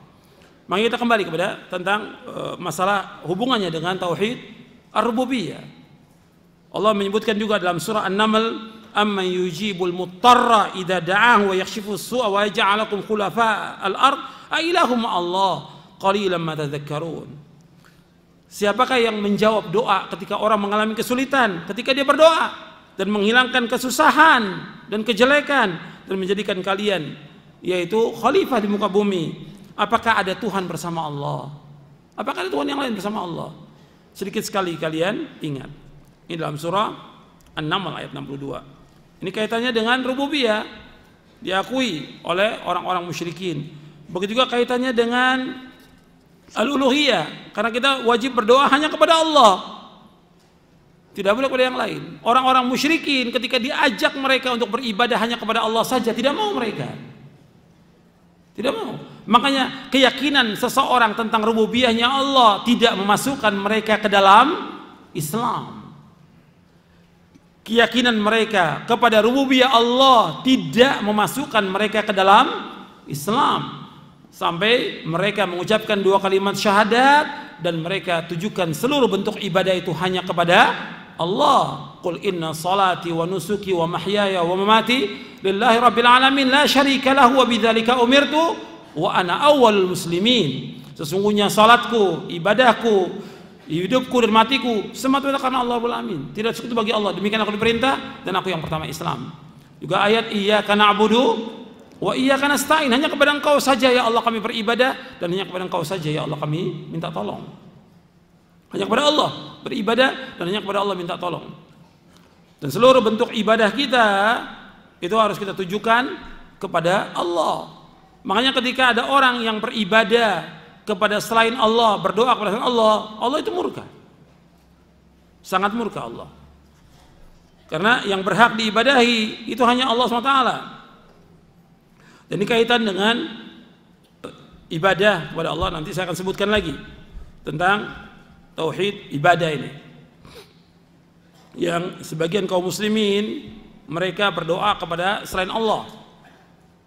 Dan Allah ini sangat murka kepada orang-orang yang berdoa kepada selain Allah.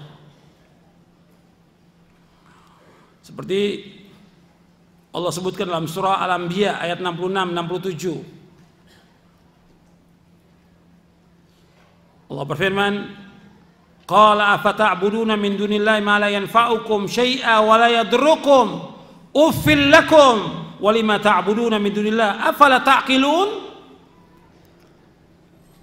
Ibrahim alaihissalam berkata kepada kaumnya, apakah kalian beribadah kepada selain Allah, berdoa kepada selain Allah yang tidak bisa memberikan manfaat kepada kalian sedikit pun juga dan tidak juga menolak bahaya dari kalian? Uffil lakum, celaka kalian.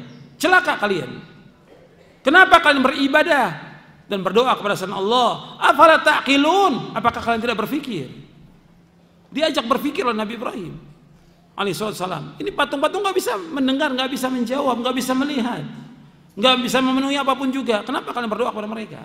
Sama dengan kubur-kubur juga. Seperti itu, nggak bisa menjawab. Dan ini orang-orang yang demikian dimasukkan kepada orang-orang yang sesat. Seperti Allah sebutkan dalam surah Al-Hajj ayat 12, yad'u min dunillah ma la yadurru wa ma la yanfa'u, dzalika huwa dhalalul ba'id. Yang mereka berdoa kepada selain Allah, enggak bisa membahayakan mereka dan tidak bermanfaat buat mereka. Yang demikian adalah kesesatan yang sangat jauh. Makanya kita berdoa itu hanya kepada Allah saja, tidak kepada yang lain. Makanya disebutkan oleh Allah SWT, wa qala rabbukum ud'uni astajib lakum, tidak kepada yang lainnya. Dan juga Allah menyebutkan bahwa Allah itu dekat, mengabulkan semua doa. Makanya kita tidak dengan suara yang keras dalam kita berdoa kepada Allah. Allah dekat. Makanya hubungan dengan asma wa sifat Allah itu qarib, dekat. Wa idza salaka ibadi anni fa inni qarib. Apabila hamba-hambaku bertanya kepadaku, apabila hamba-hambaku bertanya kepadamu tentang aku, katakanlah aku dekat. Ujibu da'watad da'i idza da'an falyastajibu li wa liyu'minu bil la'allahum yarshudun. Jadi Allah menyebutkan apabila hambaku bertanya tentang aku, katakan aku dekat. Ujibu da'watad da'i idza da'an. Aku menjawab orang yang berdoa. Ujibu da'watad da'i idza da'an falyastajibu li. Dan penuhi panggilanku. Wa liyu'minu bi, beriman padaku agar mereka mendapatkan pimpinan, mendapatkan petunjuk. Nah, hubungannya dengan asma wa sifat tadi, Allah dekat. Hubungan dengan asma wa sifat, bahwa orang yang berdoa mesti hatinya itu kemana? Ketika orang berdoa, siapa saja, anak kecil, orang dewasa, orang muslim, orang kafir, ketika berdoa hatinya kemana? Ke langit, ke atas, menunjukkan bahwa Allah fis sama. Jadi doa ada kaitannya dengan asma wa sifat, bahwa Allah berada di atas arsy, bukan di mana-mana. Maka sesat orang mengatakan bahwa Allah itu di mana-mana. Dia nggak kenal dengan Allah. Allah yang mengatakan bahwa Allah di atas. Aamintum man fis sama. Apakah kalian merasa aman dengan yang di langit? Allah berfirman, Sabbihisma rabbikal a'la. Sucikanlah Allah yang maha tinggi. Ketika kita sujud, kita baca Subhana rabbil a'la, maha suci Allah yang maha tinggi, Allah di atas. Ketika orang berdoa, maka hatinya ke langit. Makanya punya hubungan yang sangat erat dengan asma wa sifat. Begitu juga mengitsbatkan, menetapkan tetap sami, Allah itu maha mendengar, Allah itu qarib, Allah itu dekat, Allah itu basir, Allah maha melihat, dan yang lainnya. Allah itu maha penyayang. Jadi semuanya kaitan asma wa sifat masuk dalam doa. Ini hubungan yang sangat erat doa ini dengan nama-nama dan sifat Allah. Maka disebutkan oleh para ulama bahwa doa ini sangat mencakup semuanya. Ibadah-ibadah itu kaitannya dengan doa ini luar biasa. Artinya semua bentuk-bentuk ibadah itu ada terdapat dalam doa. Jadi ibadah-ibadah yang lain, jadi bukan hanya kaitan dengan asma wa sifat, tapi bentuk ibadah pun semua ada tercakup dalam doa. Tawakal kita ada dalam kita berdoa kepada Allah SWT. Takut ada dalam kita berdoa kepada Allah. Roja, mengharap, ada juga dalam kita berdoa kepada Allah SWT. Kemudian juga mengagungkan Allah ada dalam kita berdoa. Mencintai Allah ada dalam kita berdoa. Itu semuanya ada. Semua bentuk-bentuk ibadah ada dalam doa. Makanya kaitan doa dengan rububiyah, uluhiyah, asma wa sifat, dan juga dengan kaitan ibadah itu sendiri sangat luas. Doa itu. Makanya kalau kita bicara tentang masalah doa, ini juga bantahan kepada orang-orang yang masih mengingkari tentang asma atau mentakwilkan nama dan sifat Allah. Kita bisa kaitkan dengan doa. Makanya ketika ada orang yang mengingkari tentang Allah itu di langit, maka ditanya, ketika orang berdoa hatinya menghadap kemana? Ke langit semuanya. Semuanya. Ketika dia berdoa hatinya itu ke langit. Maka ini kaitan dengan asma wa sifat sangat erat dengan nama-nama dan sifat-sifat Allah Subhanahu wa taala. Kemudian juga di antara keutamaan doa, doa ini bermanfaat ya, dunia dan akhirat. Kemudian juga doa sangat bermanfaat juga ketika ada orang meninggal, maka dibutuhkan doa. Orang yang meninggal itu butuh doa. Maka dianjurkan kita menyolatkan jenazah untuk mengikhlaskan doa kepada si mayit. Kalau 40 orang atau 100 orang berdoa yang tidak berbuat syirik, dikabulkan doanya oleh Allah untuk si mayat itu. Makanya ketika kita menyolatkan jenazah, usahakan yang menyolatkan itu yang terbanyak. Semakin banyak semakin bagus. Tapi dengan ketentuan mereka tidak berbuat syirik kepada Allah Subhanahu wa taala. Dan juga dalam berdoa itu mengandung kehadiran hati kita. Dalam berdoa juga ketundukan hati kita, kehinaan diri kita kepada Allah SWT, dan yang lainnya. Jadi tentang doa ini luar biasa kedudukannya dan hubungannya erat dengan akidah. Kemudian kita bahas tentang ancaman atau larangan kita berdoa kepada selain Allah. Ancaman dan larangan kita berdoa kepada selain Allah.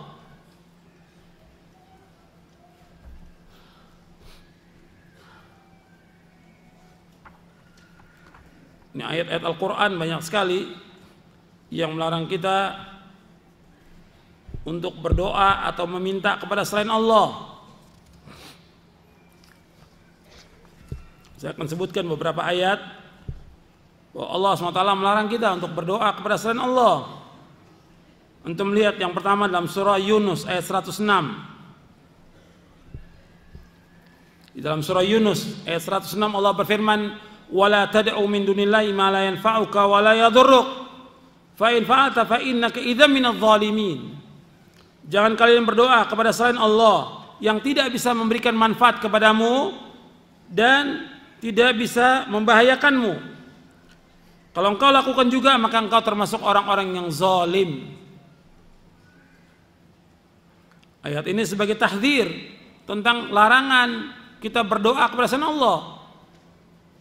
Allah juga berfirman dalam surah Asy-Syu'ara ayat 213. Dalam surah Asy-Syu'ara ayat 213, "Fala tad'u ma'allahi ilahan akhar fatakuna minal mu'adzabin." Janganlah kalian berdoa bersama Allah dengan Tuhan yang lain, maka kalian termasuk orang-orang yang disiksa, yang diazab.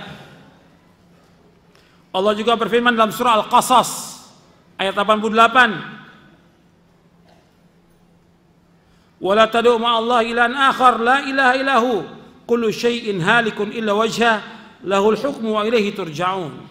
Dan jangan kalian berdoa bersama Allah kepada Tuhan yang lain. Tidak ada ilah yang berhak diibadahi melainkan hanya Allah. Segala sesuatu pasti akan binasa kecuali Allah SWT.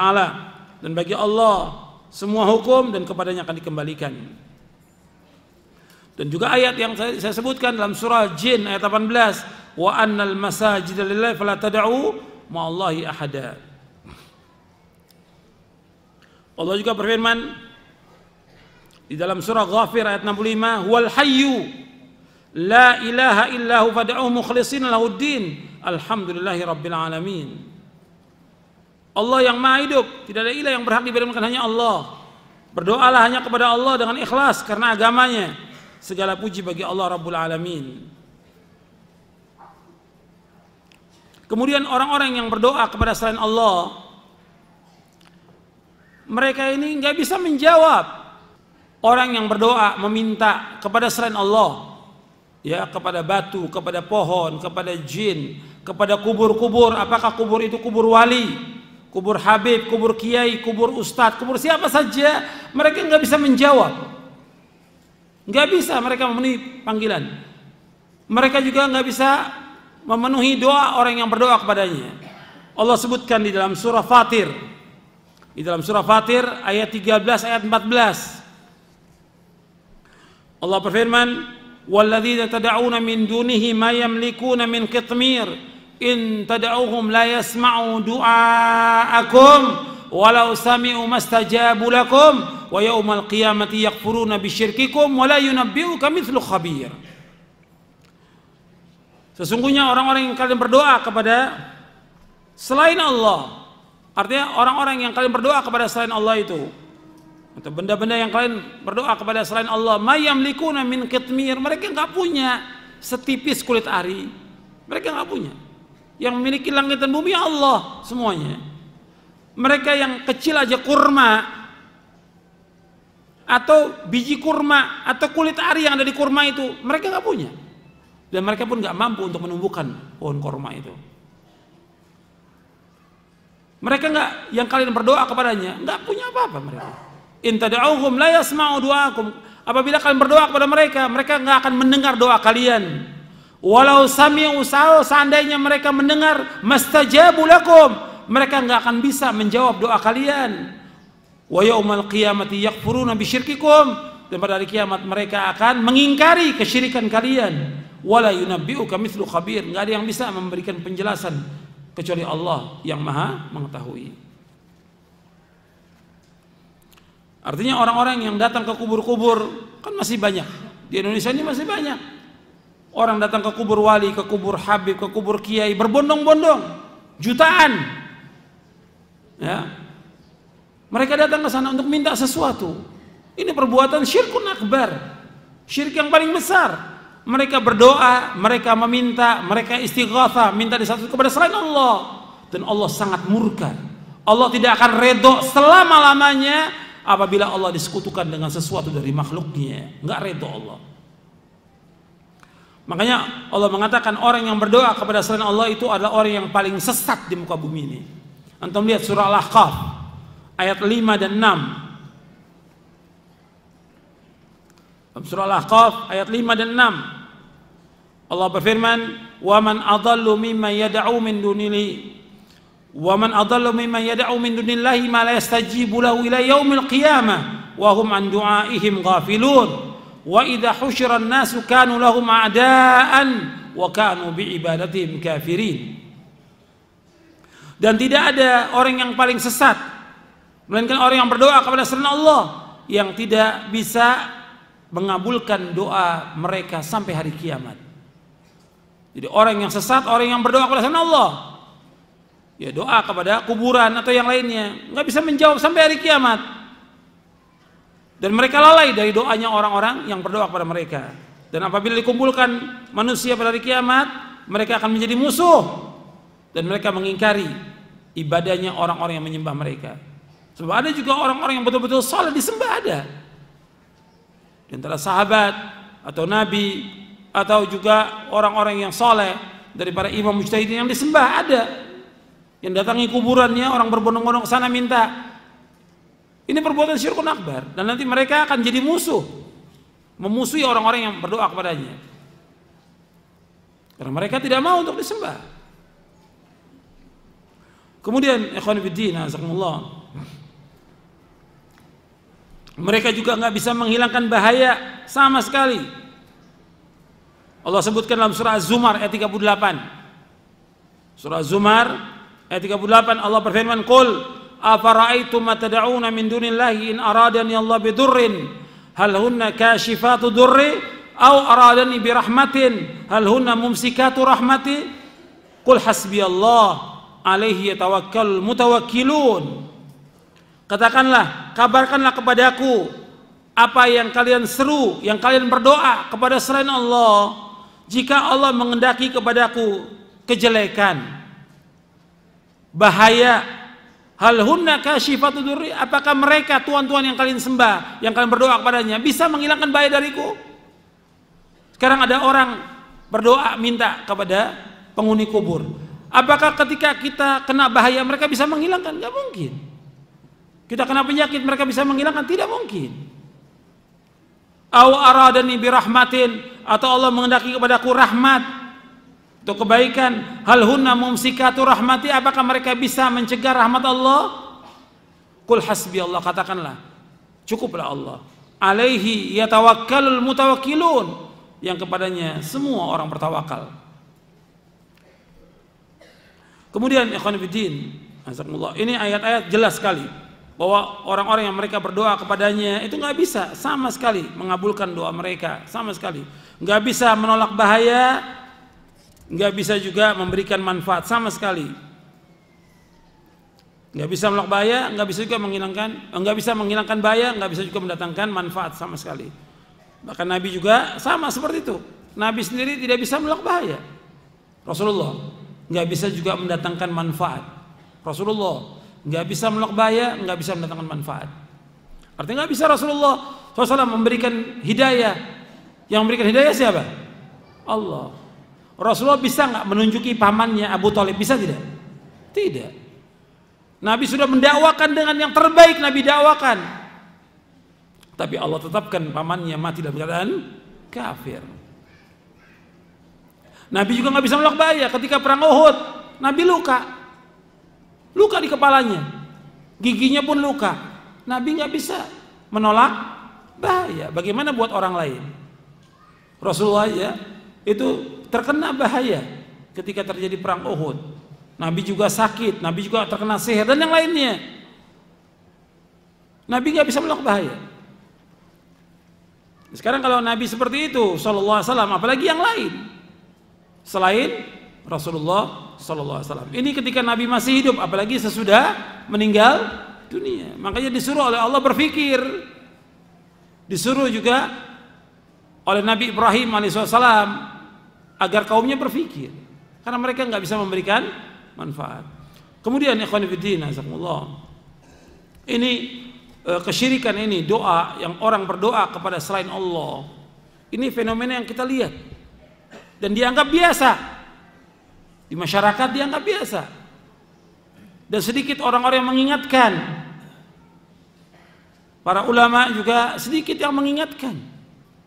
Padahal kalau kita lihat permusuhan yang terjadi antara para nabi dengan umatnya disebabkan karena nabi-nabi mendakwakan dakwah tauhid, mengajak umatnya untuk beribadah hanya kepada Allah, mengikhlaskan ibadahnya kepada Allah. Tidak boleh beribadah, nggak boleh berdoa kepada selain Allah, nggak boleh berdoa kepada malaikat, nggak boleh berdoa meminta kepada nabi, nggak boleh kepada jin, nggak boleh kepada kubur, nggak boleh kepada patung, nggak boleh kepada pohon, nggak boleh kepada batu dan yang lainnya. Yang dapat mengabulkan doa itu hanya Allah SWT. Yang dapat memberikan manfaat hanya Allah, yang dapat menolak bahaya itu hanya Allah SWT. Tapi kenyataan yang ada justru ini yang masih banyak dilakukan oleh sebagian kaum muslimin. Makanya ikhwan fillah, jazakumullah, di antara sebab tersebarnya yaitu orang-orang yang berdoa kepada selain Allah. Ini perbuatan bukan kecil, ini syirkun akbar, syirik yang paling besar. Syirik yang paling besar bisa mengeluarkan orang itu dari agama Islam. Karena mereka berdoa kepada selain Allah. Makanya Allah menyebutkan orang yang berdoa atau beribadah kepada selain Allah, maka disebutkan oleh Allah kafir. Wa may yad'u min dunillahi ma la yastajibu lahu ila yaumil qiyamah. Wa may yad'u ma Allah ilan akhar la burhana lahu bihi fa inna ma hisabu 'inda rabbi innahu la yuflihul kafirun. Wa may yad'u ma Allah ilahan akhar, barang siapa yang berdoa beribadah kepada Tuhan yang lain, la burhan lahu bihi, tidak ada keterangan baginya, fa inna ma hisabu 'inda rabbi, hisabnya di sisi Allah, innahu la yuflihul kafirun, sesungguhnya tidak akan bahagia orang-orang kafir. Artinya Allah tegas menyebutkan dalam ayat ini, orang yang berdoa dan beribadah kepada selain Allah kufur. Allah yang mengatakan demikian dalam Al-Quran. Allah yang mengatakan demikian dalam surah Al-Mu'minun, ya, 2 ayat menjelang akhir dalam surah Al-Mu'minun. Kemudian sebab tersebarnya doa kepada selain Allah ini, yang pertama diantara sebabnya yaitu kebodohan dan berpaling manusia dari Quran dan Sunnah menurut pemahaman salafus saleh. Ini pembahasan kita yang terakhir ini. Di antara sebab tersebarnya doa, orang berdoa kepada selain Allah, di antara sebab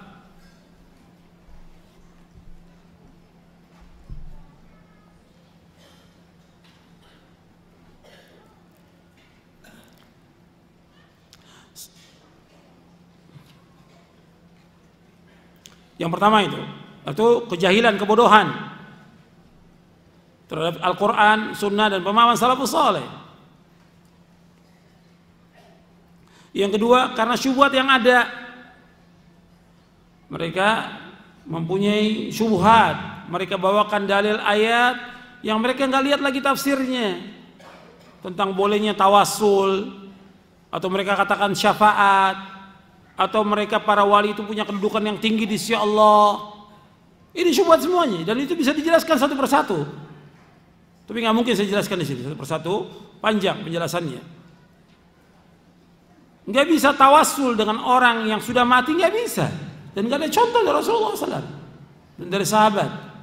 Tawasul kepada orang yang hidup, orang saleh yang masih hidup boleh. Seperti tawasulnya Umar radhiyallahu an kepada Abbas bin Abdul Muthalib radhiyallahu anhu.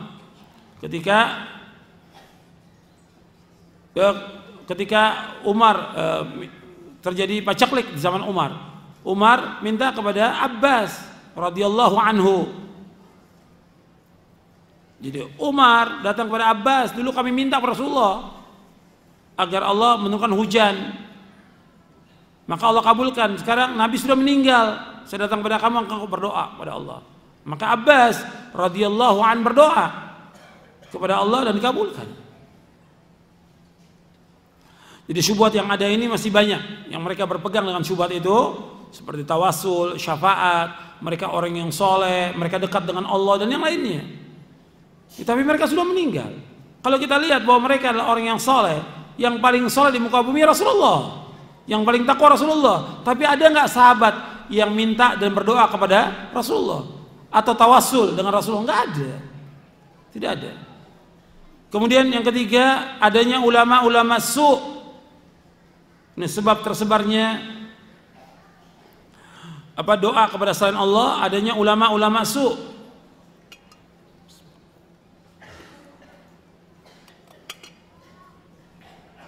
Ulama-ulama yang sesat. Dan ini juga awalnya juga dari mereka adanya firqah yang sesat. Makanya kalau kita lihat kuburan-kuburan yang dibangun, yang disembah di muka bumi ini, yang punya andil besar terhadap kuburan-kuburan yang dibangun dan disembah ini, dua kelompok yang sesat. Yang pertama adalah Thariqah Sufiyah, yang kedua Syiah. Karena yang pertama kali membangun kubur-kubur, dibangun dan disembah dua kelompok ini. Yang dua kelompok ini kelompok yang sesat dan menyesatkan, sebagaimana disebutkan oleh para ulama dalam kitab-kitab mereka. Yang pertama Syiah, kalau mereka membangun kubur-kubur tokoh-tokohnya, imamnya, dan mereka sembah. Begitu juga Thariqah Sufiyah, mereka bangun syekhnya atau tokohnya atau yang dianggap oleh mereka sebagai wali, kemudian didatangi. Bahkan syekhnya atau walinya pun yang dianggap oleh mereka wali berpesan, kalau kamu ada hajat, ada keperluan kepadaku dan aku sudah meninggal, datangi kuburku, kata mereka. Dan itu pesan mereka, ada dalam kitab-kitab mereka. Ada dalam kitab-kitab mereka. Kitab-kitab Thariqah Sufiyah. Ini juga dua kelompok yang sesat dan menyesatkan ini punya pengaruh yang besar. Syiah dan Thariqah Sufiyah ini luar biasa. Dan di Indonesia ini pesat. Ya, dua kelompok yang sesat ini. Makanya mesti ada orang yang mendakwakan. Nah, tokoh-tokohnya ya ulama su' yang membiarkan orang, adanya ulama-ulama su' yang mereka membiarkan, bahkan mengajak orang untuk ziarah kubur, meminta kepada orang yang sudah mati. Cuma alasannya bukan minta, alasan mereka ziarah ke kubur orang yang soleh supaya kita barokah atau yang lainnya. Pokoknya kalimat-kalimat yang bagus dan indah yang kemudian orang ikut. Sampai sana mereka minta. Ada yang tawaf di sana, ada yang sujud, ada juga yang dia seperti nggak mungkin dilakukan ketika melainkan hanya kepada Allah dengan khusyuk minta di dalam kuburan sampai menangis dan yang lainnya. Ini syirkun akbar, perbuatan syirik yang besar yang masih dilakukan oleh sebagian kaum muslimin. Makanya kalau kita lihat tentang bid'ah kubur itu ratusan bid'ah paling banyak, seperti disebutkan oleh Syekh Al-Albani rahimahullah dalam kitabnya Ahkamul Janaiz. Yang paling besar ini berdoa kepada selain Allah. Tapi adanya ini ulama-ulama su', ulama-ulama yang jahat ini yang membiarkan. Dan Nabi paling khawatir kepada umatnya adanya a'imah, pemimpin yang sesat. Kata Nabi, inna akhwafa ma akhafu ala ummati ala imatal mudillin. Sesungguhnya yang paling aku takuti atas umatku yaitu para pemimpin yang menyesatkan. Ulama-ulama su', tokoh-tokoh alul bid'ah. Ini hadis diriwayatkan oleh Imam Tirmidzi dan Abu Daud. Jadi Nabi paling khawatir adanya ulama su', dan ini terjadi seperti ini. Kemudian yang keempat yaitu taklid buta kepada nenek moyang, dan terkait juga dengan adat istiadat. Maka antum bisa lihat ya, di mana-mana sekarang tempat-tempat yang jelas itu membawa kepada kesyirikan dinamakan oleh mereka apa? Wisata religi. Jadi wisata religi, tempat wisata keagamaan, supaya orang menjalankan wisata di tempat itu sambil beribadah kepada selain Allah. Dan ini bisa terjadi karena apa? Karena ada ulama yang tadi. Di samping juga taklid a'ma, taklid buta, adanya ulama su yang menganjurkan demikian. Ada tempat-tempat wisata yang memang ada pemasukan buat pemerintah, tapi ini nggak benar. Karena membiarkan orang berbuat syirik kepada Allah, dosa besar yang paling besar, kemungkaran yang paling mungkar, kesesatan yang paling sesat, maksiat yang paling maksiat, berdoa dan beribadah kepada selain Allah. Maka Nabi nggak senang selama masih ada kubur yang disembah. Nabi nggak senang. Maka di akhir ayat Nabi mengatakan kepada Ali bin Abi Thalib, ya Ali, la tada timthalan illa tamastaw wala qabran musyrifan illa sawaitahu. Dalam riwayat Muslim, wahai Ali, jangan kau biarkan patung dan kau hancurkan semua patung-patung itu. Jangan kau biarkan kubur yang dibangun, kamu ratakan semua kubur-kubur itu. Nabi nggak senang ada kubur yang dibangun. Hadis ini sahih diriwayatkan oleh Imam Muslim dalam sahihnya. Nabi nggak akan merasa senang kalau masih ada kubur yang disembah, nggak senang Nabi. Makanya Nabi menyuruh Khalid bin Walid untuk menghancurkan patung-patung yang disembah, Lata, Uzza dan Manat, hancurkan itu semuanya. Ketika Nabi sudah mencapai kekuatan, dan patung-patung dihancurkan di Ka'bah setelah Fathu Makkah, sudah punya kekuatan. Tapi kalau kita belum punya kekuatan, kondisi kita lemah. Maka kondisi lemah harus sabar. Kalau kondisi lemah harus sabar, dan kita sampaikan kepada penguasa dengan cara yang baik agar kubur-kubur itu tidak dibangun atau tidak disembah. Itu yang kita mampu kita lakukan. Dan kita juga mengajak masyarakat ini dengan cara yang baik supaya mereka juga mengikuti pemahaman yang hak ini. Jadi yang keempat ini taklid kepada nenek moyang dan juga adat istiadat yang ada. Yang kelima yaitu gulu, berlebihan terhadap orang soleh. Ini gulu ini yang telah membinasakan orang-orang sebelum kita. Gulu ini yang telah membinasakan orang-orang sebelum kita. Maka Nabi bersabda, iyyakum wal ghulu fid din fa inna ma ahlakana man kana qablakum al ghulu fid din. Jauh diri kalian dari gulu dalam masalah agama. Sungguhnya binasa orang sebelum kalian dengan sebab gulu dalam masalah agama. Hadis ini sahih dari Imam Ahmad, Nasai, Ibnu Majah dan yang lainnya. Kemudian yang keenam yaitu kaum muslimin terpengaruh dengan apa? Dengan agama-agama yang lain. Ya, dengan Nasrani, dengan Hindu, dengan Buddha dan yang lainnya terpengaruh.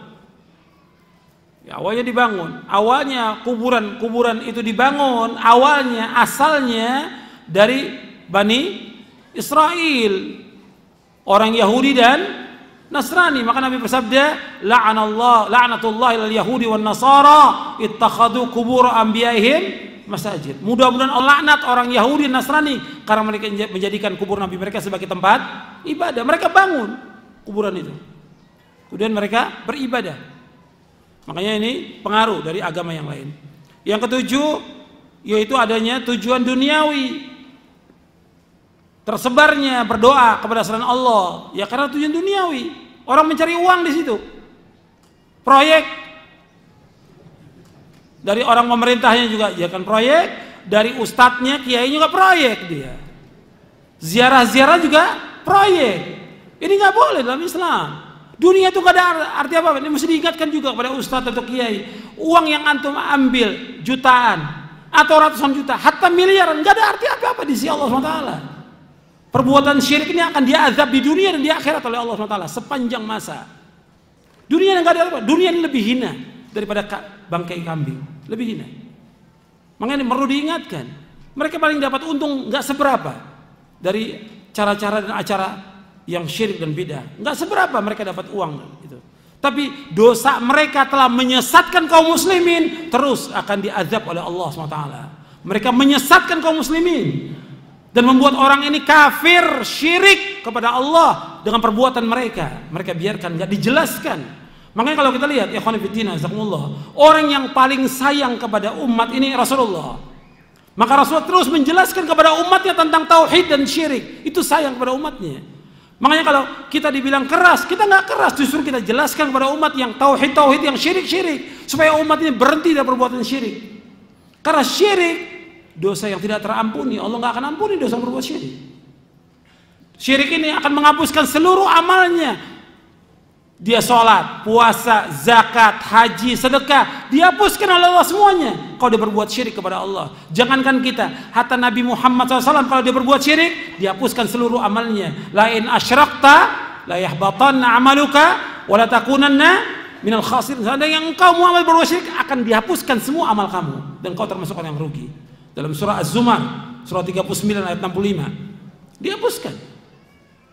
Maka Nabi mengingatkan jangan sampai hapus amalnya. Dia sudah haji, sudah puasa, sedekah, beribadah kepada selain Allah, berdoa kepada kubur-kubur.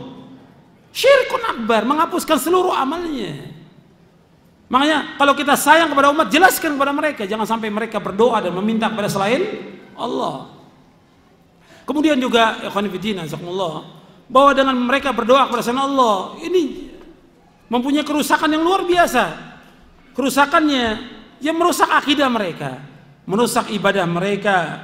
Kemudian juga mereka menyanyiakan Allah SWT yang telah menciptakan mereka, memberikan rezeki kepada mereka, dan berdoa kepada selain Allah, penghinaan kepada diri mereka. Maka orang-orang yang berdoa dan meminta kepada selain Allah, dia hina, dihinakan oleh Allah SWT di dunia dan juga nanti di akhirat. Antum perhatikan orang-orang yang berdoa kepada selain Allah, secara akalnya nggak bisa diterima. Secara akal, bagaimana secara syar'i? Allah yang memiliki langit dan bumi mengabulkan semua doa, dia minta kepada orang yang sudah mati. Orang tanya, akalnya di mana? Akalnya di mana? Bahkan kadang-kadang lebih jelek daripada itu, dia minta kepada binatang. Ada tidak? Ada. Ada orang minta kepada Kiai Selamat. Kiai Selamat ini binatang atau manusia? Kerbau. Orang minta sampai kotorannya dipeperkan ke mukanya. Di mana akalnya? Di mana akalnya? Makanya ini penghinaan kepada dirinya dan kepada agamanya. Masih banyak lagi yang lain. Makanya orang-orang yang beribadah atau berdoa pada selain Allah, pada hakikatnya mereka dihinakan oleh Allah. Makanya Allah SWT mengumpamakan orang-orang musyrik, orang-orang kafir seperti apa? Seperti apa Allah umpamakan dalam Al-Quran? Seperti binatang. Orang kafir, orang musyrik, Allah umpamakan seperti binatang. Bahkan Allah katakan lebih jelek, karena mereka punya pendengaran nggak digunakan, punya mata nggak digunakan, punya akal nggak digunakan, punya hati nggak digunakan.